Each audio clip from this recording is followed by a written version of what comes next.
All right, so you folks begin your adventure in the town of Grimhollow. It's a kind of a rundown village, fairly poor, not the kind of place that you would really want to live in. It's more of a place people are driven to through poverty and a lack of luck. So recently you've noticed the constabulary, that is the town guards, have been locking the gates to the town at night to try and keep something out. As you inquired with them, they made it known that the dead have been wandering out and into nearby homes from their outside graveyard. Ooh. That's probably not right. Yeah, it's concerning. Are we talking to the guards right now? The guards have filled you in the situation. You are currently lounging about in the small dirt floor tavern called the Vagabond Pig.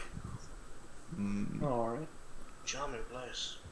Well, I can certainly see that Grimhollow is an apt name for this place. Yeah, Grim does work. These people are very honest namers of things. Wonder what they name their kids. Disappointment, probably. Oh, goodness. Bastard, I don't know. I haven't really asked anyone's name.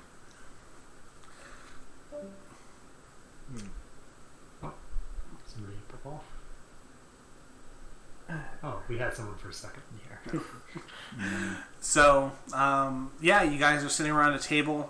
There's some people kind of sullen and dejected, drinking, liquid, watered down ale off in the corners.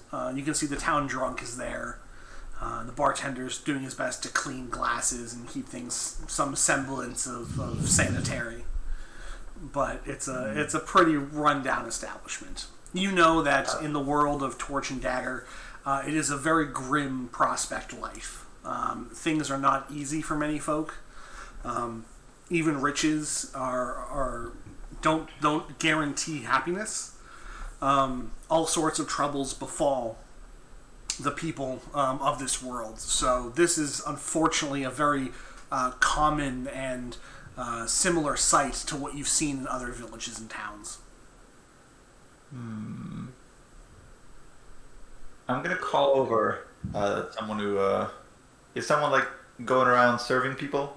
Yeah, there is a young woman, probably 20 at the oldest, scurrying about from table to table, wearing rather filthy apron.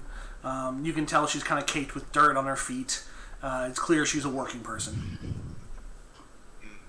I'm gonna call over. Okay. Pardon, maiden. Yes, what is it? I have questions to ask. Are you impersonating me? No. Never mind. Mind coming over? And she finishes serving the table she's at. What do you have? Oh my, this is surreal. Your voice is so sonorous. It's like a song. Anyway, what about this dead problem that we've been hearing about? Is that normal here?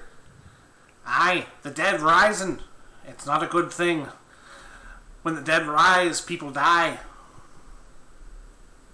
And is this a common occurrence? Does this happen nightly? Oh yes, every night. The guards have locked up the town nice and tight. We all get indoors before dark. Okay. Alright. And is it the most recently dead, or long dead, or have any of them been recognizable? No, the ones we see have no flesh clinging to their bones. They simply rattle their way into town and slay anything that lay their eyes on. Fascinating. I see. Scribbles in notebook. I'm gonna peer at your scribbles. I'm gonna check if you're scribbling really or just to look smart. I'm just looking smart.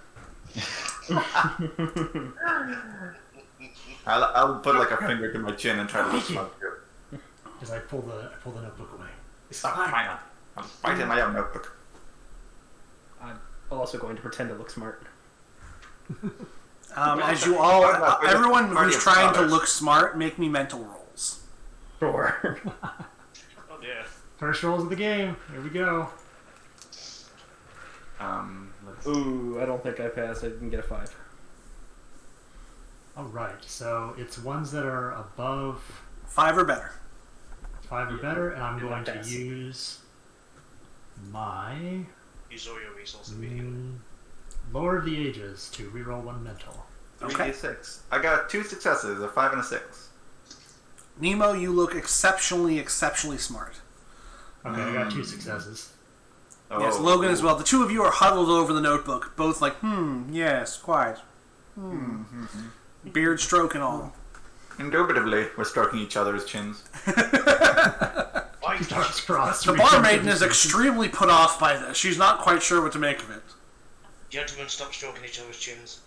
It is You're drawing social lines. grooming. Don't judge us. Pardon them, barmaid. Is anything being done about these undead arisen? Oh no, the guards are too afraid to go off to the cemetery. I hear they've put out a reward for anyone who can put these things down once and for all. Oh, a reward. How much? Oh, I wouldn't know. You'd have to talk to the guard. Oh, alright. Grump will look around the bar. Does he see any guards around? He doesn't currently see any guards. The sun is not quite setting, but it's getting low in the sky. If he peers out kind of the broken window near him, he can make out some of the guards scurrying about. They seem to be going like house to house, making sure everyone's inside and everything's locked up securely. So it seems like they're all fairly busy at the moment. Maybe rock up time. Okay. Lads, we should maybe consider taking this one up. Don't know about you, but our wealth hasn't exactly been running as smoothly lately, but I figured if we could pull this off, it might be good for the money. Yes, I agree. Yeah, Oh yeah, how much money could a town like this really have? that is true.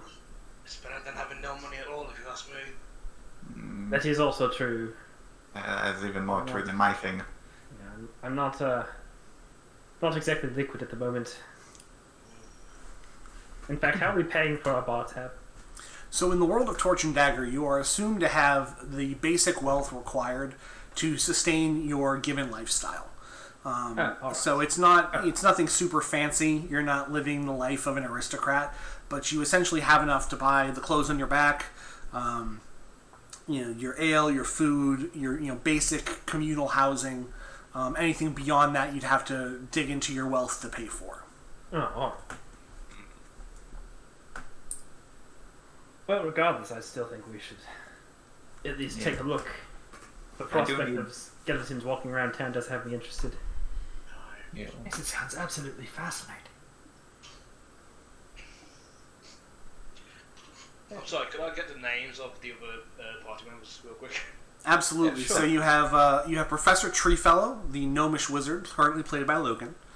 Yisei is Brother Grump, the half-orc cleric. Tobster is Sir Roderick, the human paladin.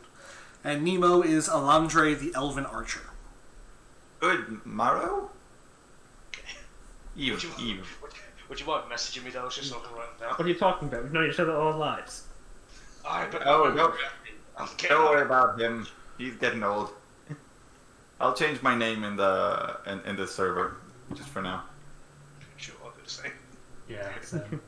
Like Nemo dash Elandre. There we go. Professor Longfellow. Okay. Alright. Well then I suppose if you fellas are done, we should go take a look around town, speak to the guards. Sounds like a plan. Which of us is the most sociable? Looking about, you would say it's probably Nemo. With Damn it, it's me. I was about to volunteer someone. Yes, it is you. It is Alandre. Ah, fine. They are quite social. It seems as though Elandre came from high elf nobility, and as such commands himself in a very noble and proper manner. You're saying he's a jackass. A little bit. Alright. He's fun to keep around. Let's go with that. Well, I do enjoy people speaking about me in the third person, as if I'm not here, but You get used to it after a I while. guess I'm just that good at stealth. I'll take it as a compliment. Oh, come on, you fuddy-duddy. Let's go talk to the guards. Fine. Alright, we're going outside, I guess? All right. So, as you head outside, as I said before, you can see the guards are going from door to door, beginning to seal up everyone for the night. At this point, even the bar patrons are starting to pay their tabs and finish their ale and head back home. As you walk about, you notice that there are two rather large guards headed in your general direction towards the bar. Pardon? Oi! What you doing? We heard word of your generous reward, and we're braver than you, so we're going to do your job. But we want to know more details about it. Tell us about this job. We should have done this before the bar. You want to go after the dead, do ya? Very much. Well, you're welcome to.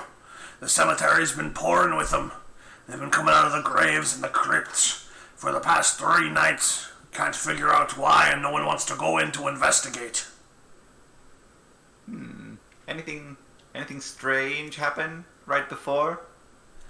There were some weird lights in the sky the night they appeared, but it hasn't returned since. The dead simply come out at night and make their way to town. Are they out? Like, is it always the same time of night? How much time do we have until they ski-doodle out of their grave? Oh, as soon as the sun goes down beneath the horizon, they come out. Do a dramatic turn to the sun setting. Yeah, you estimate you probably have an hour, maybe a little bit more before the sun sets. There's just a skeleton right there. Hello, I'm Barry. I'm here to kill you. Hello. No, alright, yeah. I'll say it's about an hour. Alright. And what about this reward? Oi, the captain's got a sack of coins for anyone who can put them down for good. Have you tried killing any of them? Do they still rise up if you kill them? We've had run-ins with a handful. If you put them down, they stay down. This is very good to know. Well, you've been of much help to me. Oh, the captain. Where might we find him when we have done the dirty deed? You'll want to head to the barracks. Any more info that you need, guys? I Well, turn actually- that with your little cloak, yeah. How many of these risen dead might we expect?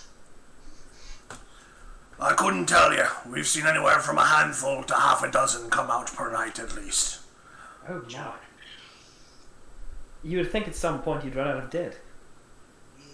No, if they keep creating more. That's true. That's true. I have questions about this light. Was it ethereal in nature, perhaps meteoric or star? I couldn't tell you. I didn't see it myself. Who did?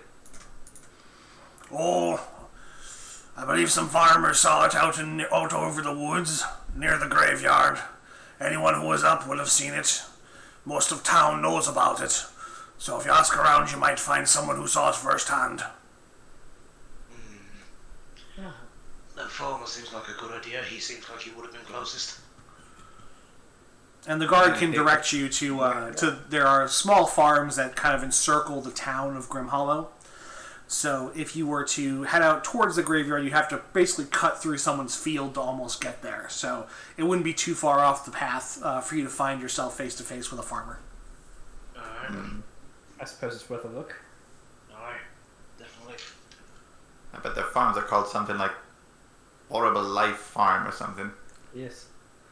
Dead field. No, dead fields about 20 miles west. It's not a pleasant place to live. Oh! Oh, On our way out... What do you say, gents? On our way out, shall we visit the dead fields? Yeah, it sounds like a lovely place. Let's go Yeah. down. My family had a summer home there, if I'm not mistaken. Oh, quite lovely. Maybe. Well, we should probably go talk to the farmers there. Alright, You've let's been go. of much help. Oi, cheers. Good night, Night Horo. And the guards resume their rounds, going door to door, ensuring everyone is safe for the night. As charismatic as usual, Andre. Thank you.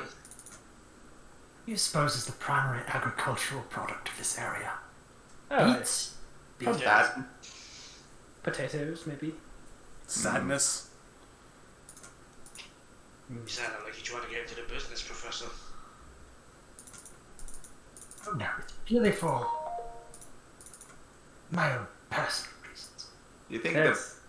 are you suspecting the potatoes of the resurrecting the dead? No, he was just making idle chatter. I Please don't pull on this thread. God Sorry, forbid it's all the on. lightning strike again. It was the potatoes!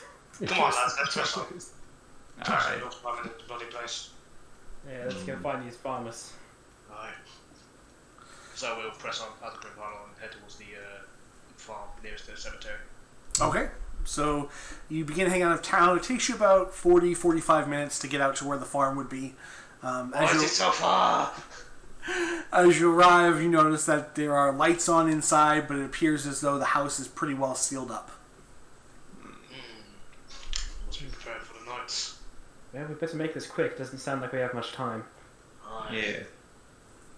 Andre, what do you think? Yes, I- of course. I'm going to approach and knock on the door in a very, in a way that makes it clear that I'm not a dead person knocking on the door. Like, doop, doop, doop, doop, doop, doop. Who goes there? What was that? It was cut up. Who goes there, he said. Oh, Open your ears, knife ears. it's, we are on our way to kill all the dead people, and we heard that you have information for us so that we may cleanse this town of its terrible curse. So you see off to the side like a window, like a curtain kind of moving, and like an eyeball peering out at you. And then it disappears, and a few moments later you hear the dragging of furniture as if something's being moved about inside, and the door just creaks open a few inches. You're off to slay the dead, are you? Mm-hmm. Well, may the gods, if they still listen, watch over you. Well, I'm sure they would. What was the nature of this light that we hear of? Oh, yes. It was a bright purple light that shot up from into the sky. It lit it up as if it were daytime and then vanished. Light out of the ground. Fascinating. Well, that definitely doesn't sound like a natural occurrence. Yes. Could I roll mental to remember arcane, occult, or esoteric information? Absolutely, go for it. All right, I have advantage on that. Ba, ba, ba, ba, ba. 66. Throwing them. 1, 2, 3, 4, 5. Well, you know what? I might as well fucking roll the other one because I can. How does 6 successes do ya? You immediately realize that a burst of purple energy or purple light is usually linked to necromantic magic. And that's that a burst that was that powerful to come up through the ground into the sky and disperse in the clouds means someone was practicing some extremely powerful magic. And it was definitely dark magic. What's Professor, going on in that noodle of yours, Professor? It was certainly dark magic of some sort. Yeah. Not What very that now, boy? nature. Hmm. But given that the dead are rising, we already knew this. Yeah. Well, Good to get confirmation. you know. I suppose. It could have been anything. It could have been a god coming down from the sky. Well, Now we know for sure. well, if it's dark magic, then that means somebody did this for sure. And if we can find the source of this magic, I imagine we wouldn't have to fight many undead at all. Is there a magic user, a dark magic? Is there someone in this town, Mr. Farmer Man, who deals in the dark arts of purple things and magic? Oh, I don't believe anyone that deals in such magics. There's only, in terms of people with that kind of ability, the local priest and the sheriff's son. He's the acolyte at the church. Hmm. The local priest and the sheriff's son. These are good things to know. I'm gonna note that down in my notebook real quick. Aye. But I did it first. Yeah, well, of course, you are the smart one. Thank you. So you're really close to the dead people. Did you have an up close encounter with any of them? Oh, we were lucky. We had already settled in for the night. I was up getting a snack when I heard them shambling outside. I was able to bar the door with a dresser and keep them out. Hmm. Look at you then. Did you see anything or anyone else outside when you first heard this?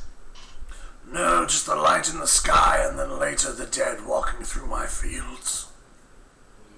Fair enough. Then. Did they have any interest in your potatoes by any chance? I don't believe so. The dead Okay, only that's seek fine. to slay the living. You see Alondra like crossing out a thing on the notebook, like nope. No potatoes. Definitely not the potatoes. There was like a connection. There was like potatoes, and then a line, and then dead Question mark? and I just crossed that line out. But you've been of much help. We shall return with news of success and hopefully cough syrup for the whole town. God's watch over you. And he closes the door, and you can hear him shifting things back in place behind it. Yeah. Well, Oh, wait. he's confirmed it's... Wait. There's a. I forgot one thing. It's okay. You can keep the door barred. In the unlikely case that we fail and flee, can we make some kind of sign that we're running here, and you should perhaps give us shelter? You hear him, hoarsely once again, but from behind the door. If you come, knock as you did, and I shall let you in. I have to remember that one. Alright, good. Alright, I remembered it. Was the cough syrup comment necessary, Andre? It's, my family comes from the cough syrup fortune. It's the only word I know. What? Yes, Alondre is an heir to the elixir tycoon of the continent. Oh, so Yeah. that's how you became a rich boy. Makes sense now. It's also why my voice is so sonorous and clear. That must be why you're so good at blowing smoke up people's asses. Let's go.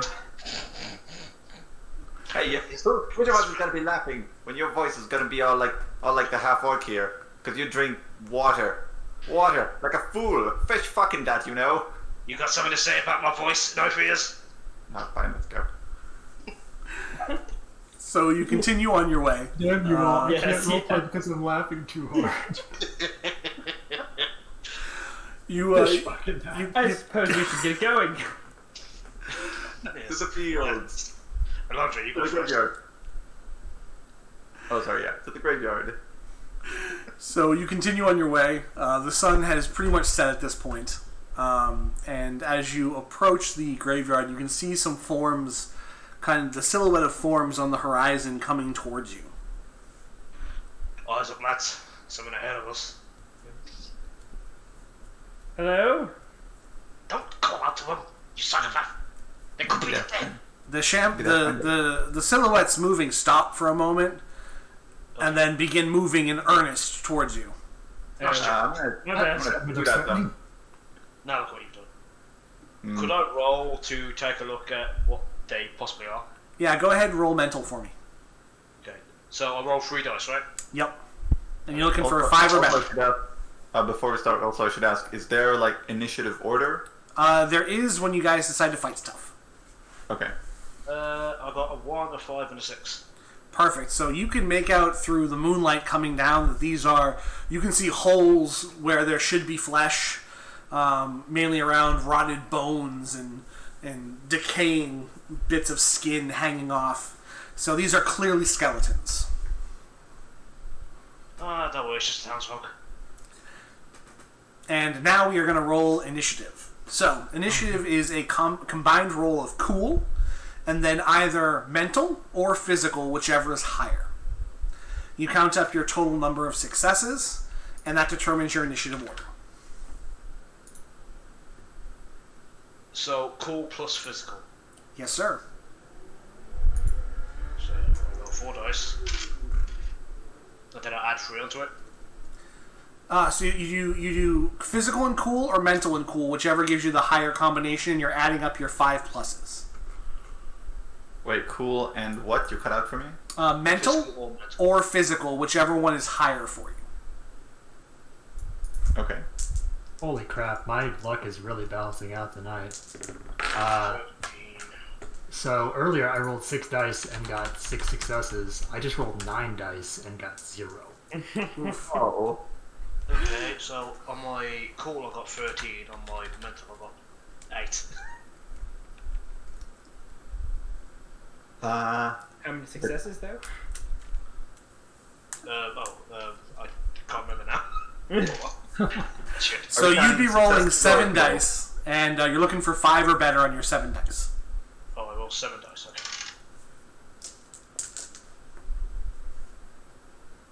I got 1 5. Shit. Better than me. I secret 5. All right. 3 successes. That was who? Me. Nemo. Nemo got 3. And I Alright. got 3 as well. All right. Roderick has 3. Grunt has 1. The poor professor. And the poor professor was still thinking about potatoes. So Roderick and that theory. It's lost. Roderick and Alandre, you guys can decide who goes first. I'll let you go, Landre. Why not? I'll shoot at them from afar. Cripple them before they get near. Perfect. Good idea. So you have a light ranged weapon. Mm-hmm. So what that does, if I bring it up here, so a light weapon does D2 damage, and because it's ranged, you can shoot at reach. So at about a range of say 10 to 12 feet, up to you can see the whites of their eyes. But you roll at disadvantage when you do that. So when you roll at disadvantage, you require a 6 on your die in order to succeed. If you roll with advantage on something, you succeed on a 4+ instead of a 5+. I see. So And right now the skeletons they are- have shambled into near range. Mhm. So if I tried to shoot at them now, would that be with disadvantage? It would be at disadvantage right now. Because it's dark and the range, you kind of just are firing off into the night as best you can. Do I have a limited amount of arrows? So the way ammunition works in this game is ranged weapons have what's called the ammo trait. And they have a number associated with that. So yours is 3+. So after you make an attack with a ranged weapon, you roll 1d6, and as long as you get 3 or better, you still have arrows in your quiver. If you roll a 1 or a 2, you've run out of arrows, but you can recover them at the end of the encounter. That seems really... That's cool. That's fine. I like that. Okay, I'm gonna try and get a little bit nearer so that I can shoot. Just a combination of me going carefully forward and them shambling forward, so that I can shoot them as far away from me that is still at a good range at an ordinary shot. Sure, absolutely. So you go ahead and draw your bow, knock an arrow, take a few strides forward, pull it back, and you now are within reach range of these skeletons. They're about 15, maybe 20 feet away. Eat arrow, dead good people who are now bad. Smooth. So go ahead and roll physical for me. You're the reason this place is named so bad. And I fire the arrow. What do I roll? You roll physical. Physical. Alright, that's 3 for me. Now, attack rolls, if you succeed, you deal whatever your weapon damage is, plus 1 additional point of damage for each success beyond the first. I got 3 successes. 5, 5, 6. Nice.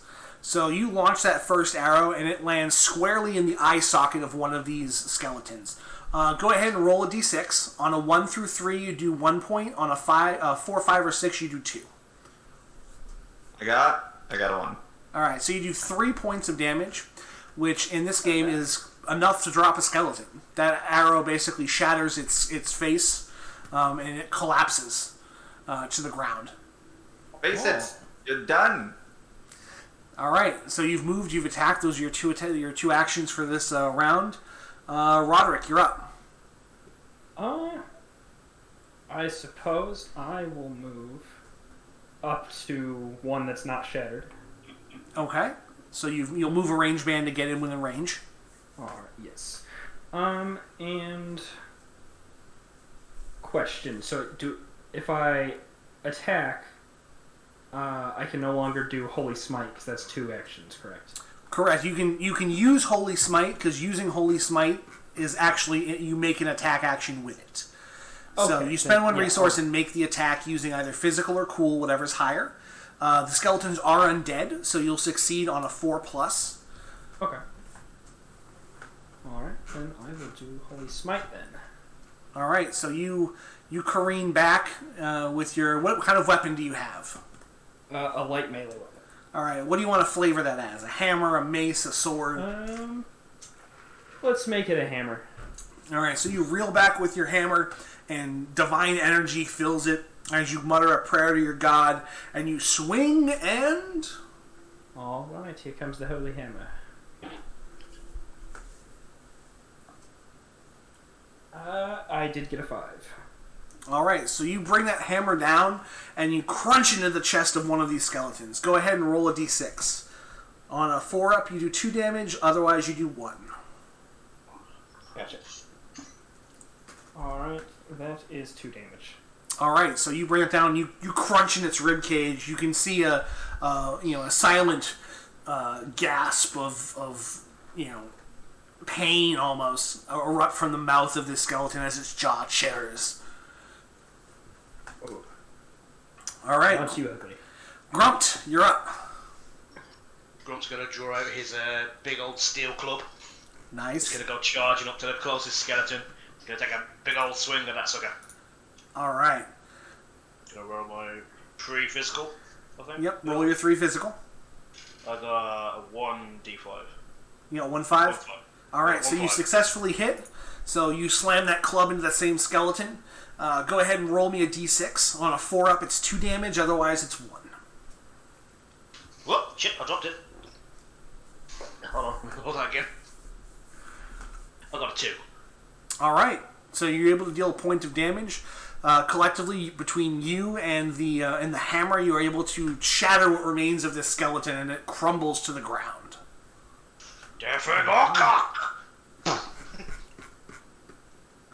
Wonderful right. job, Grunt. Alright. All right. Now, in the world of Torch and Dagger, the skeletons have tied with Treefellow. However, the skeletons always go first. Because in a dark world, what would it be like if the players got to go first on a tie, right? I mean, That's fair. So, the last remaining skeleton shambles forward, its arm shaking as it lifts a rusted, broken blade. It has deadly intent in its eyes and will spend its single point of resource to boost this attack roll. It lunges forward towards Roderick. Boy. And it lands a solid blow. Oh no. Roderick takes 2 points of damage. However, luckily, Roderick has a shield. Now, shields are pretty cool. In this game, where you're trying to survive all the terrible things that come at you, having a shield definitely pays off. When you're hit and you're wielding a shield, you can choose to roll tough. If you get a success, you can reduce the damage you take by the number of successes. The downside is, if you roll no successes, the shield breaks. Oh. Sure, let's go for a roll tough. Alright. So you raise your shield to block this rusted blade, and... Have 1/6. You are able to knock the blade to the side partially, reducing the damage you take only to the minimum of 1. Alright, that'll do. So the impact basically shakes you, and you can feel a bone in your arm slightly crack a little bit under the sheer force of the blow. All right, Tree Fellow. All right. Roderick. Okay, so I'm going to use my first action to aim. Okay. And then I'm going to be using Arcane Dart Okay. on the one that just attacked Roderick. Okie dokie. So Professor Treefellow weaves together this bolt of arcane energy out of nothing, and he hurls it towards the remaining skeleton. In a second. Let's see here. I'm going to reroll 1 because gnome. Let's see here. Now with Arcane Dart, it does a flat 1d2 body damage regardless of the number of successes. However, you can spend any number of resource to deal an extra 1d2 damage per resource spent. I think we're alright without spending any resource. So it was 3 successes. Alright, so your Arcane Dart hurls in and slams in the chests of this remaining skeleton. You see bone crack and it shake from the impact. Go ahead and roll damage for me. There's a 6, so 2 damage. Alright, so you blast off a chunk. One of its arms falls limply to its side before falling to the ground. The skeleton shakes. Roderick and Alondre, you guys are both up. After you, my sweet talking friend. Alright, so how many remain, if any? Just the one. Okay. Good. I had the correct mental image. Shooting at him from where I am right now, would that be normal difficulty? You'd need to take a step back because he's pretty close to you right now. He's basically right up in your grill as you're standing shoulder to shoulder with Roderick. So you'd have to move one range band away, which would take 1 action, and then you'd be able to attack as normal. Alternatively, you can just kick him. You can always make an unarmed attack roll. It deals a flat 1 point of damage, as long as you get a success. Have you no blade, elf? I lost my blade. I know. I'm fine. Yeah, I'll take a. You sold it. It kept glowing every time orcs were around. I was all out of beautiful cough syrup. There was nothing but water to drink. Get on with it, elf. Fine. I take a step back and I try to shoot him in his skeletal face. Okay. That's rolling physical, right? Yes. Alright. 3d6. I got 2 successes. Alright, roll your damage. That's 1d6. Mm-hmm. I got a 4. Alright, so you deal a total of you said 2 successes? Mm-hmm. So you deal a total of 2 points of damage, which is clearly enough to drop this remaining skeleton as your arrow collides with its spine, and you can see it just break as the top half just tumbles to the ground and the bones cease to animate. Yeah. Go ahead and roll me ammo just to make sure you didn't run out of arrows there. That would be 1d6. 1d6. 2. So as you go to make that attack, you draw your very last arrow from its quiver, and with Hawkeye-like elegance, fire it into the skeleton, ending the conflict and now allowing you to regain your arrows. I'm gonna act like I wasn't surprised that it was my last arrow. It was totally my plan. I'm gonna go pick up all my arrows. Alright. 2 arrows is all you need, huh, Andre? Go do a little as I disconnected from the skeletal spine. Now you see Alondre is like plucking out old arrows that have been long embedded in the skeleton's armor. Okay. He's just got a motley assortment of I've always been ammunition. frugal. All right. So with the skeletons dead, you can see the graveyard ahead. Well, I guess Is there this is anything notable about the skeletons' bodies? So the skeletons, some of them are old soldiers. You can tell by their weapons. One of them just looks like a farmer or a peasant of some kind. He's wielding like a rusted sickle. There's nothing really of value at first, but go ahead and roll mental for me.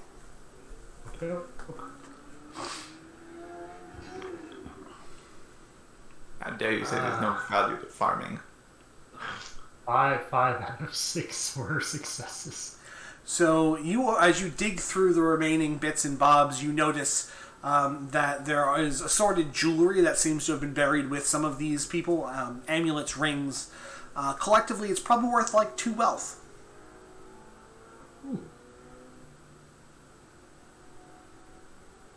Here, Roderick, for new armor. I handed it to him. Oh, thank you. I could use this later. So what do you guys want to do? Well, I suppose when in Rome, let's go. Be a skeleton? Well, no, not let's go see the dead. Oh, okay. I can't talk as well as you, Andre. You know this. If you can, I forgive you. Let's proceed. All right. So you find your way to the cemetery. You can see that the gates there's chain around what remains of the gates. It looks as though these skeletons probably hacked their way or pushed their way through with sheer force. You can see their tracks in the mud and the dirt, leading away from the cemetery towards the direction you just came. The cemetery itself is of decent size. You can see that there are numerous headstones, small mausoleums, and on the hill ahead you can see a rather large crypt. Perhaps that is where they come from. Maybe. Perhaps that is where the necromancer hides. Is the crypt open or disturbed at all? It's too far away to tell right now. You'd have to make your way through a good chunk of the cemetery to get up close to it. Gotcha. It's probably about the size of a football field, the cemetery as a whole. And the crypt is at the far end of it. I'd say that's a large crypt. Yes. Must imagine the size of that body. The crypt isn't the size of a football field, the entire cemetery is. Right. Does it look like there's been any turned graves around us in the cemetery, or are all the bodies coming from the crypt? Go ahead and roll mental for me. Okay. What do you do with it? Don't bother him, he's using his noodle. He's better good at this. My noodle. There's nothing. Hey, nothing like a good noodle. 2 successes. So as you take a look around, you don't see any really disturbed graves, like someone dug them up. You do see that it appears as though some skeletons and other undead may have clawed their way out of their graves. Honestly, I resent the comparison. A brain such as mine being referred to as a piece of pasta.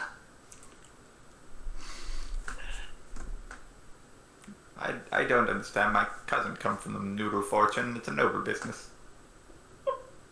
What? I love what you're doing with this character. So what do you see in here, Wizard? What do I want? Oh, you're in It's a long fellow. What are you seeing? Oh, okay. Oh, graves. Turned up, over there, and there. They appear to be coming out of the ground here. I see. Interesting. Grump's just going to look up to the sky as I speak to the gods and just be like, why did you put me with these people? Roll me cool. Sure. I rolled 4 dice. Okay, hold on. Alright, cool. I got 2 5s. So you notice that the clouds part for a moment and the moon shines down on you, and you get this feeling that you're meant to be there. Shit. All the That's stuck. places. But why? All the places. It's your destiny, Grump. You're here with us forever. Just point to the sky, you and me, we're having words later.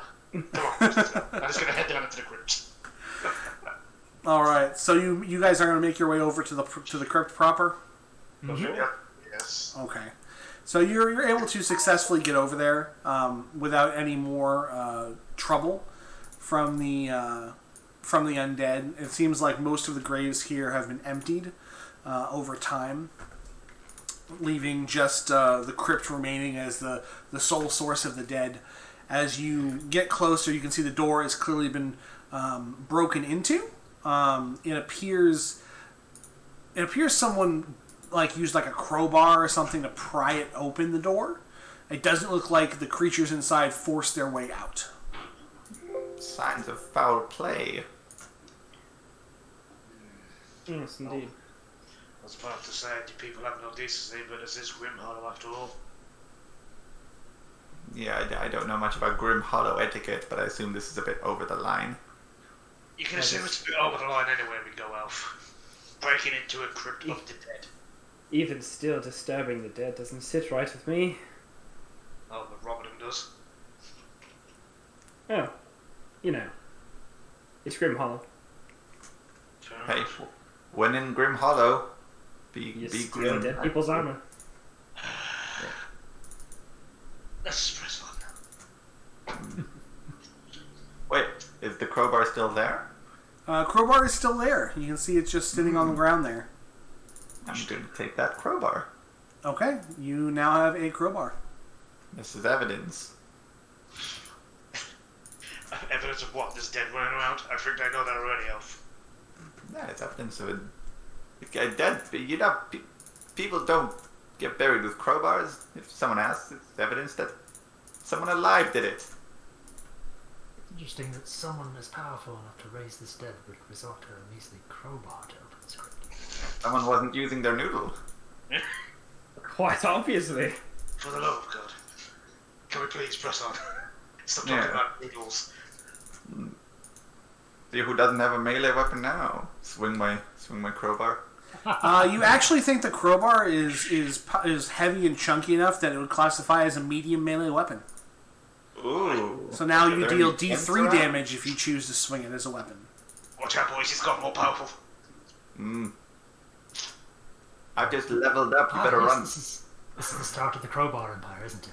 Oh, How all big businesses begin. Onward into the downward. Alright, let's go. Let's do this. All right. So is anyone lighting a torch? Wait. Torch. Backwards. In my image, I'm holding one side. I assume I have one. I'll go ahead and light a torch. All right. So Brother Grump takes the lead, wielding a flaming stick, marching down into the depths of the crypt. Onwards, fellows. You travel for a short period of time. It takes you maybe a minute to get to the bottom of the steps. It's fairly deep, and you can tell that there's quite a few people buried here. It appears that this was probably a noble family, maybe ancient royals. You're not really sure, but it's of a decent size. As you make your way through, you notice light at the far end of the hall, creeping out under a door. I'm going to Is it approach that purple? door. Go ahead. I'm going to approach that door. I'm going to press my ear to it. Do I hear anything? So you go to press your ear to it, and you can roll me mental. Mental, okay. 2 5s. All right, you hear the sound of. You swear it's scribbling, like pen on paper. I'm going to whisper to the rest of them. Lads, I think someone's in there. I can hear them scribbling or something. Can you hear what they're writing? No, I can't hear what they're writing. Did you try? I'd have to see what they're writing to know what they're writing. Oh, well. Well, you would. Please, be my guest. I'm going to step back from the door and let Eli change my head. I'll try. Please, I insist. All right, go ahead and roll me mental, Alandre. What do your LPers hear? What do your LPS see? I got one success. Can I hear what he's writing? As you've been conversing back and forth, as you go to listen, the scribbling has stopped. I bust out the door. Alright, give me roll physical for me. Let's see if you have the strength. Damn right. Sounds like he's busting down a door. I got a 6. You got a I guess 6. we're doing I got a 6. You throw yourself into the door, and it gives under your weight, and you fall to the ground inside the room.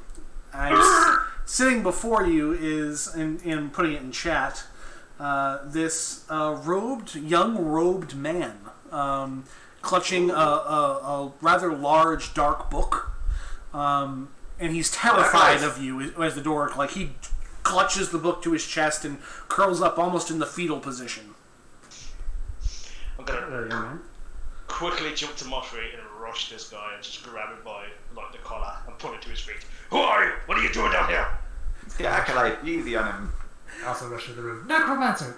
Teach me your secrets! Wait, no. Wait, hold on. Oh wait, one by one. Let's formulate questions. Yeah, One, hold on. who are you? I'm gonna put 2 coins on the acolyte. If anyone wants in, now's the time. And second of all, what's that book? So you grab this poor acolyte by the scruff of the neck, lift him up, and pin him against the wall. And he's almost pissing himself. He's so terrified. Good. Who are you? Hold thy urine, young one. Hush, let him speak. Please, you have to help me. I didn't mean to do it. Do what?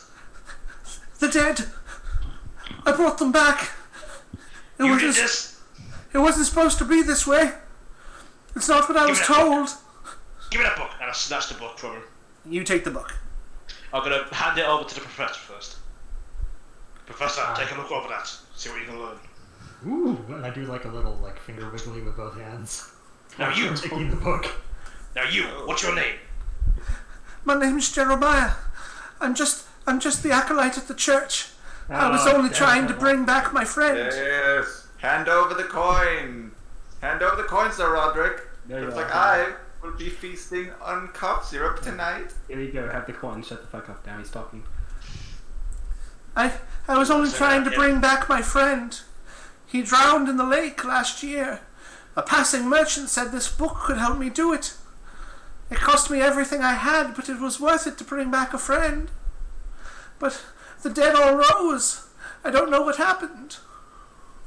So, is this the local priest or is it the sheriff's son? Judging by his size, his age, and his squeaky voice, he apparently is the acolyte you were told of, the sheriff's son. Right. So this is a big old sheriff's boy. The guy who's going to pay us to take care of this problem. And his own son is the one that's caused it. Do you realise how bad this is going to look for your father and the entire town of Grimhollow, young man?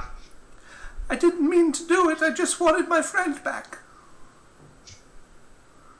And he basically just starts sobbing uncontrollably in the corner. I'm just gonna like put him on his feet and just give him like a few slaps on his face. Alright, none of that, you're a man, act like one. He sniffles and rubs the snot from his face. That's gross. I'm gonna turn to the rest of the party and see what they think. I will push 2 coins into Elantre's hands with scorn on my face. One for cough syrup, one for noodles. Why are we giving this boy money? And I will put my hand on the acolyte's shoulder and go, alright, so you fucked up. That's pretty obvious to see. How specifically did you fuck up and how do you want us to help you? I don't know what to do. All I did was read from the book. That's what I was told to do. But when I read it, this purple energy shot out of it and into all the bodies nearby. I fled to this chamber and sealed myself inside. I've been trying to find a way to fix it ever since. And speaking of which, this entire time I've not heard a word of this conversation, and I've been flipping through the book at high speed. Go ahead and roll me mental. Alright. He's about to go fucking insane. He's about to double raise the dead. Oh dear. He's gonna levitate them. We're gonna become unalive in a moment. I'm about to raise the goddamn living. One success. It appears at first glance to be a spell to resurrect the dead. Like, bring them back to proper life. Based on what happened here, you're guessing either the acolyte fucked up the incantation and accidentally invoked some dark magic, or potentially the magic in the book is disguised in such a way that anyone who reads it will really just raise the dead as undead. It's not your fault, young man. I mean, it kind of is his fault. He's the one who Now- wrote the book. Now, you did have advantage on that because of your trait. I don't know if that affects your outcome. I'm trying to remember the roll. It was a lot of ones, so I Got it. don't think so. Fair enough. Yeah, you're so overwhelmed with joy at seeing new magical material to pour over that you can't really focus very well. I'm gonna quickly take a look around the room and try and find whatever he was scribbling. So you can see on the ground there is a runic circle that he was like chalking out, and you can see he has some notes, and they seem to be analyzing the components of this spell, trying to basically figure out what went wrong or what happened. It's bits and pieces. It's not enough to fix things. It would probably just make things worse. But you can tell he was honestly trying to find a way to reverse what he initially did. So he truly does feel bad for what he's doing. He didn't do this intentionally. No, you get the feeling based on everything you see here. This kid's been here basically without sleep for like 3 days trying to fix this. Like, he looks exhausted. He's an absolute wreck. Have you raised yourself a sandwich? And he just looks at you like he doesn't like, what? Did you eat, boy? My rations Been ran there out 3 2 days ago. Hmm. I'm very thirsty. I'm very hungry. I just want to Okay. go home. Okay, fine. Let's take you home, and then we'll bring this to like the priest or something, and then we'll come back maybe tomorrow and undo this thing. I don't know if that's really an option. I need everyone to roll me mental real quick. Fuck!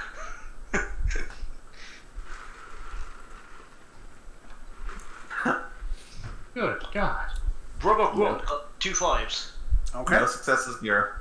No successes here. 1 success. Brother Grump is the only one who notices this, but as you guys are having this conversation, Roderick would hear, but he's talking himself, so it kind of drones things out. But Brother Grump actually hears the sound of like a dragging sound, like a foot dragging across the ground.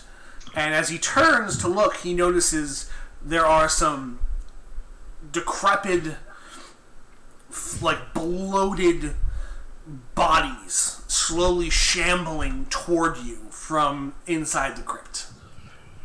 Further in? Like deeper into the crypt? From behind you now. Oh dear. And as they approach you, they are getting close enough that you are essentially going to be pinned inside this room. Luckily, you saw it in time, so I need you all to roll me initiative. Oh my various gods! Alright, so 7 d6s.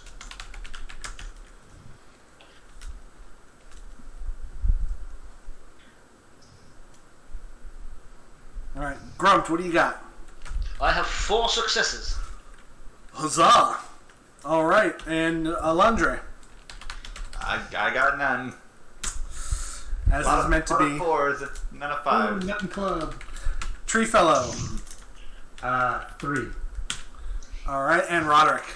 Oh, wait. Did I write my name as Longfellow on here? Oh my gosh. You're tree fellow, not long fellow, but it doesn't really matter at this point. You're fine. That's one long. Roderick has 2. Alright. Especially for a gnome. That's the longest gnome I've ever seen. Look at him. He goes on for miles. All right, Grunt, you get to act first here. You were quick on the draw and noticed these zombies shambling toward you. What would you like to do? So, before initiative started, can we say I shoved the acolyte into the far corner? Oh, sure. No, he's cowering. As soon as you call out zombies, he shrieks and just fetal positions in the corner. You see what you did? This is your fault. I'm going to run over to... how many bloated bodies are there? You can see about 4 making their way towards you. Oh, boy. Okay, I'm just going to run up to one and I'm going to strike him with my steel club. Straight to the head. All right. So they've shambled close enough that you're able to take aim with your club and take a massive swing. So go ahead and roll physical with advantage. How do I do advantage? You succeed on a 4 up. I succeed on a 4. Okay, so I got 2 successes. All right. So go ahead and roll the damage for your club. Okay, and that's 1d6. Mm-hmm. I got a 4. All right, so you deal a total of 2 points of damage as you slam this club into its chest and you knock it back. It groans in pain, and spittle and blood pour from its mouth. Awesome. Take that, you fiend. Tree fellow.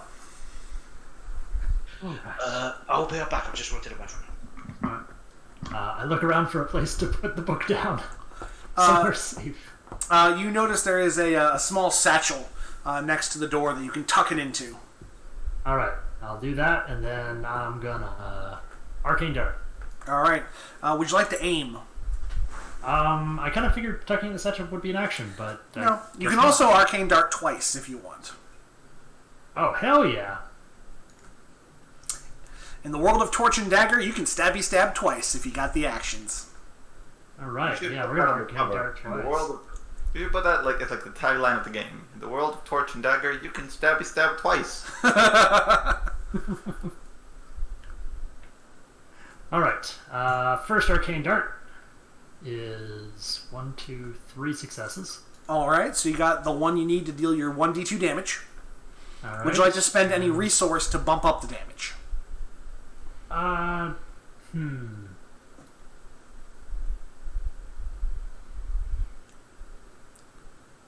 For each point you spend, you get to add 1d2 damage. Yeah. Okay, we'll spend 1 resource. Alright, so roll me 2d6. I already rolled 1d6 and it was a 5. Okay. So here's the second one. Is a 1. Alright, so you successfully deal 3 points of damage to the zombie as your empowered arcane dart blasts over Grump's shoulder and slams into it, ripping up across the flesh of this zombie. You can see it's all tatters now, it's barely standing.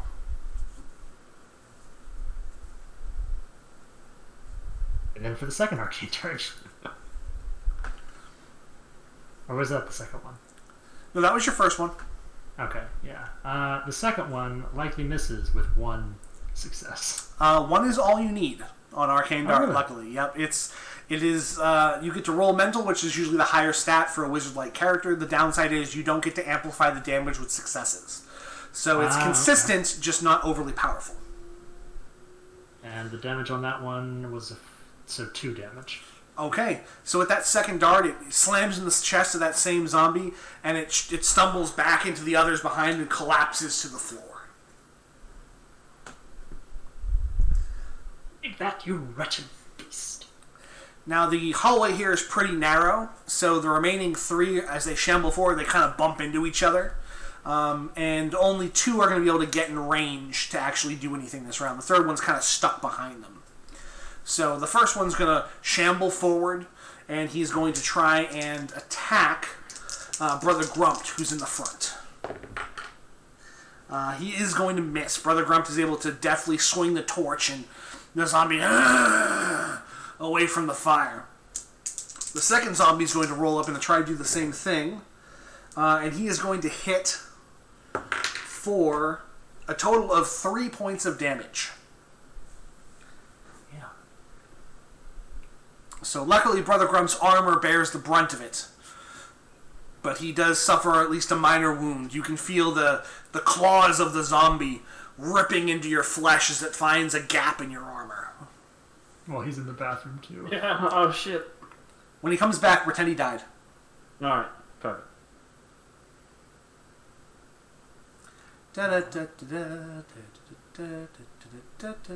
Alright, we'll continue. Roderick, you're up. Alright, so is it possible to use a movement band to get in between 2 or 3 of them? Yeah, you could get in front of Grumped. You could kind of push him back and bring your shield up and kind of tank it if you wanted to. Sure, yeah, I'll do that. And I would like, after doing that, to do Rebuke the Faithless, if possible. Okay. So, Rebuke the Faithless, one of my personal favorites. So, you spend your 1 resource and roll cool for me. Alright, mark off my resource. And roll. So, it's a 4+ to succeed if the round... Oh, sorry, no, that's Holy Smite. My apologies. So that is 1 success. So, you step forward, present your shield, and raise your sword above you, and it begins to glow with this divine light. And the zombies reel back in pain as the light burns their flesh. Go ahead and roll a d6. You're going to do 1d3 damage. Gotcha. Okay. So that's a 3, so I assume 2 damage. So you deal 2 damage to each of the zombies as that searing light burns into their flesh. Huzzah! Grunt returns. Grump, you're fucking dead! Oh, Grunt! I'm dead? No! God, at such a young age. He was so wise. What the fuck? We'll always remember you. Well, nice knowing you boys. I'll get you out, I guess. No, you got smacked around, but Roderick You put got you smacked back. for like 1 You go. Ah, the pain. You take 1 point of damage, Grumped. Damn it, I thought I was going to heaven. Okay, Now if you're like, fuck, I'm still stuck here with these assholes. So, it's hit point off body? Yes, sir. Gotcha. So I'm on 5 now. Alright, Alandre, you are up. I almost escaped these weird bastards, but no. It had to be weak, didn't it? Who's up? Me? Alandre, yeah. Oh, Andre. Elf! Do a thing! Oh. Let me fix another one gruff voice for some reason. God. What's my distance to these lovely new friends? They're at about near distance, so you can shoot normally. If Okay. you want to go ahead and make that shot. I'm gonna Actually, go no, sorry, we reach, so they are within your normal range to shoot. Taking Okay. just about 2. I'm gonna try and go for one that doesn't, where there's no danger of me accidentally shooting a party member. Sure, you're skilled enough with the bow, you'll be able to thread the needle and fire past Grumped and Roderick into these zombies. Now you have a choice because you have 2 actions. You can either shoot twice, or you could aim and shoot. If you aim, you get to succeed on a 4-up instead of a 5-up. I think I'm gonna shoot twice. Okay. Alright. Roll. 1 success. Alright, so your first arrow whizzes by and slams into one of the zombies. Go ahead and roll damage for me. Ooh. I got 3. Awesome. So you go ahead and you deal a solid point of damage to this zombie who's already been seared by this divine light. So you want to make your second shot? Would you like to make your second shot? I will. I'm gonna roll again. Now, would you like to spend any resource to add some dice to the pool? How would we go about getting more resource? You sleep for 8 hours, or you consume a potion or a consumable that would give you resource back. Okay. And to get more, you get it on level up. Correct. As you level up, you increase your total resource. You can also get traits that will do it as well. Awesome. What is trick shot? Or is that not for right now? Nope, that is absolutely for right now. In fact, we've been playing without your familiar, so we're going to say that you finally remember to summon that in the middle of this combat. So trick shot, when you make a physical attack, you may spend 1 resource. If you do, you can split your damage between 2 targets. Ooh. Let the arrow just bend. No ricochets. Yeah, you essentially knock 2 arrows and fire both of them at the same time.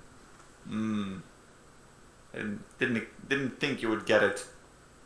I'm not going to do that for right now. Right now I'm going to concentrate on shooting to one of them. But you say I have a familiar. You do. You have a small cat/dog-sized familiar.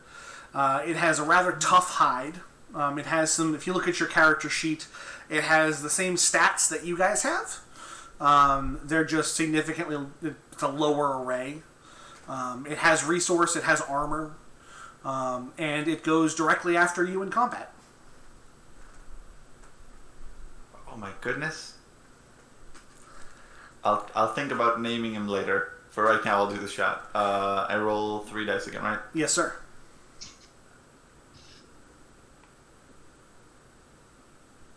Two successes. All right, you sink that second arrow into the same zombie. Go ahead and roll damage for me. That's 1d6. Mm-hmm. 6. Haha! So you deal enough damage to drop this second zombie as the arrow pierces it through the eye into its brain. It collapses into a husk in front of Sir Roderick. Eat arrows, you once normal person. Now you can command your familiar. So your familiar gets 2 actions, just like you. We'll say you summon this ethereal displacer beast-like creature out of the ether, and it appears next to you. It's a wallaby. It's a wallaby. He's going to do that kangaroo thing where he jacks up and then punches you. Yes. So what is your wallaby familiar going to do? My wallaby familiar is going to hop onto one of the dead folks' faces and just grab onto them by the head and try and knock them down. Okay, so your wallaby moves forward past Grumt and Roderick. You two see this ethereal creature push its way past you. And you're going to go ahead and roll its physical dice, which is 3 dice. Right.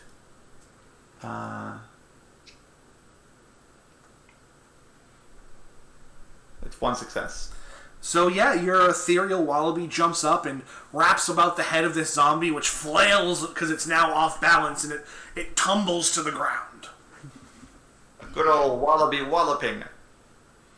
And do me a favor, make me a couple ammo rolls for those shots. It also looks like I gave you an extra quiver, so you actually succeed on a 2+. Ooh. And I roll 1d6? 1d6 for each shot. Okay, so I roll 2. Mm-hmm. I got 1 success. I got 5 and a 1. A 5 and a 1. So we'll say the 5 was the first shot.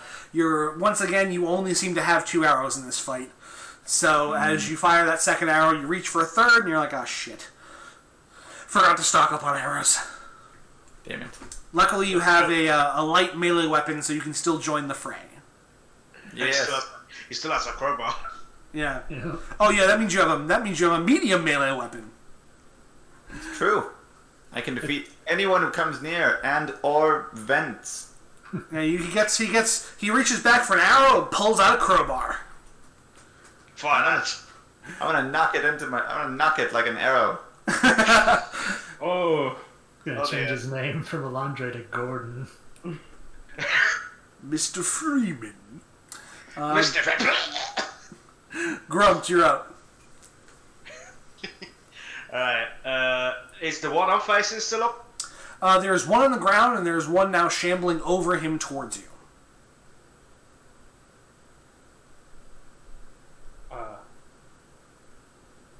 There he is.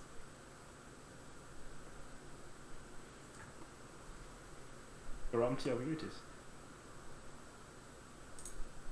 Oh. Okay, now Grunt can talk. Somehow he got server muted. I fixed it. There we go.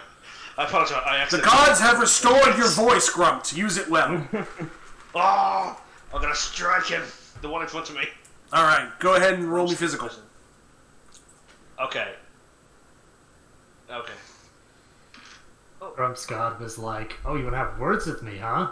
Well, now you can't talk." Okay, I got 2 successes. I got 2 6s. Awesome. So you bring that club down nice and hard, cracking it on the head of this zombie. Go ahead and roll damage for me. Okay, could I add a resource to my damage roll? You can't add resource to your damage roll, but you can add it to your actual physical rolls to attack. So if you want to add that retroactively, I'm cool with that. No, I was just wondering. Is all. Okay. I got a 4. All right. So you bring that club down and you deal just enough damage to send it stumbling back and crumbling to the ground. Bitch! Oh, sorry. I forgot I'm a man of the cloth. I can't swear. Yeah, you can take 1 brains damage as you feel your gods minorly smite you from above. Ah! He's like, worth it. Worth it. Ah! All right. What do you want to do with your second action? So that one's dead, right? That one's dead. You now have one on the ground in front of you. Okay. Any of my party members damaged, or is it just me? Sir Roderick took 1 point of damage earlier. Yes, I am a little hurt, but Okay. But not as badly as you are. yeah. Oh, no, that's right. It's the same, isn't it? How much do I like you, Roderick? I wonder. I'm going to. Hold on, let me see what this one does. Well, quite frankly, I think you'll okay. go fit Rogers into situations. Hey! Gonna strike him. That should make you. That should help you decide. I gotta use healing touch on myself. Okay. So you smash that first one, and then you utter a prayer, and you touch your chest, and you feel this divine energy flow through your body. Go ahead and roll 1d6 and heal that much body. Alright. My goodness, that's so much. 6! Yes, for smiting the undead, you are granted a burst of divine healing by the gods above. So I get 6 health? You get up to your maximum. Oh, okay, so I just take 1 hit. I just take 1 hit point back. For rolling a 6, I got 1 hit point back. If you had been near death, it would have done much more, but you're topped off, and the gods, you feel the gods saying, there you go. Thanks, I guess. Alright, that'll be the end of my stuff, I think. Alright, Doing spells cost an action? yes, that's an action. Okay. Alright, so yeah, I'm all spent. Treefellow, you're up. You can't quite see that zombie. It's on the ground, past the ethereal Wallaby, Roderick, and Grunt. Oh, so you have to name the wallaby Joey. I mean, there's no choice, really. My wallaby is named Oglesby. Oglesby. Oh. Proof. Proper known name. Yeah, I guess I'll walk up to where I can peek around Grunt, I suppose, or Roderick, who's up in front. Yeah, you're able to get up, kind of scooch past them. It takes you an action's worth of movement to kind of finagle it, where you have clear line of sight to the zombie. But he's pretty much a sitting duck target on the ground. Okay, and then I'm gonna Arcane Dart him. Alright, I'm going to give you advantage on this, because the zombie is prone and wiggling about, like, 3 feet in front of you. Alrighty. 1, 2, 3 successes. Okay, go ahead and roll your damage. Would you like to spend any resource? Although I did just roll a 1.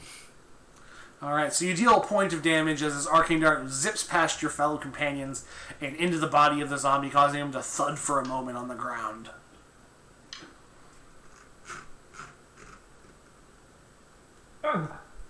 Alright then.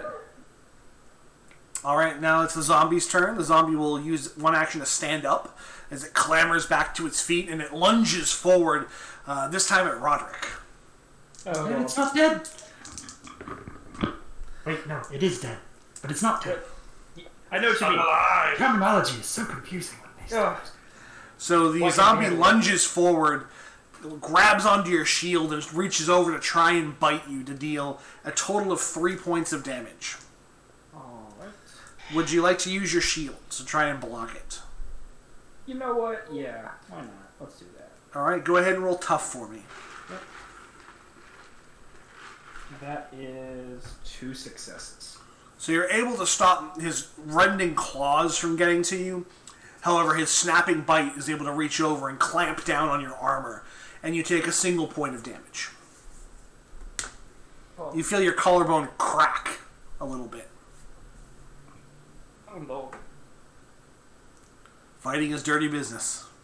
Indeed. Alright, and you are up, Roderick. Alright. Well, I was about to yell, somebody take care of this thing, but I'll just do it. I'll spend another resource and use Rebuke the Faithless. Why not? Alright, so you have this zombie clinging to your shield, and as he does, you raise your sword into his face, and it glows with divine light. And roll me cool. Alright. We have... 0 successes. Your sword glows for a moment, and then shines dark, as the gods pull back their divine grace from you, as you have failed them in some way. And you take 1 point of brains damage. Gotcha. Guess they have a favourite. You know what? We're gonna have words later, Grumped. I guess I will now use my unholy sword to take a strike at it. Okay. Go ahead and roll me physical. Fallen Paladin.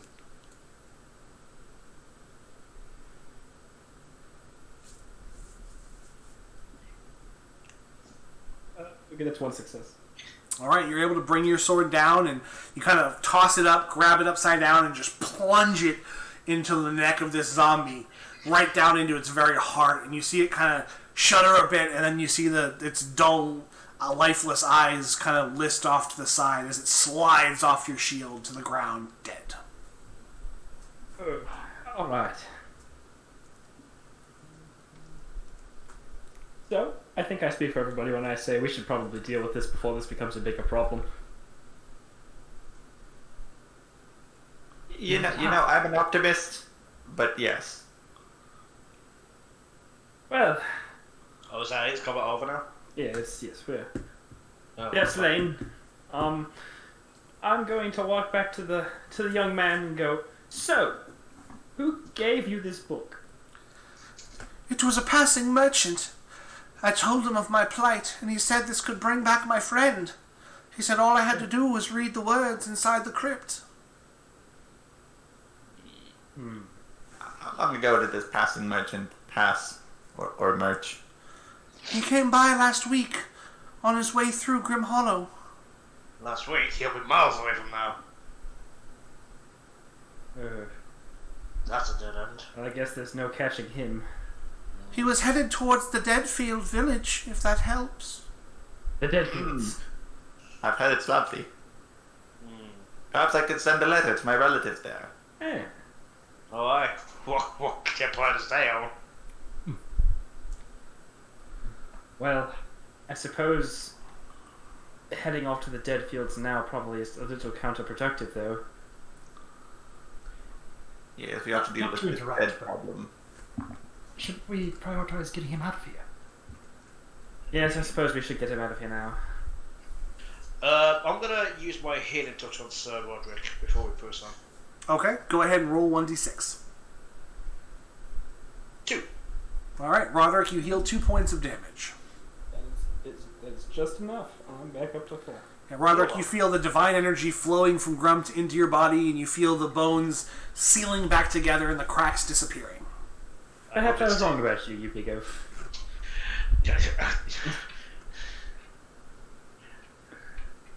Come on, Grumt, you know you love me. Let's press on. Discussion, shall we? Alright, so what do you guys want to do? I believe we're leaving the crypt. I suppose we take the young man back home? Gonna slump him over Grump's shoulder and carry him out. Alright, so you take the young boy in the book, and you exit the crypt.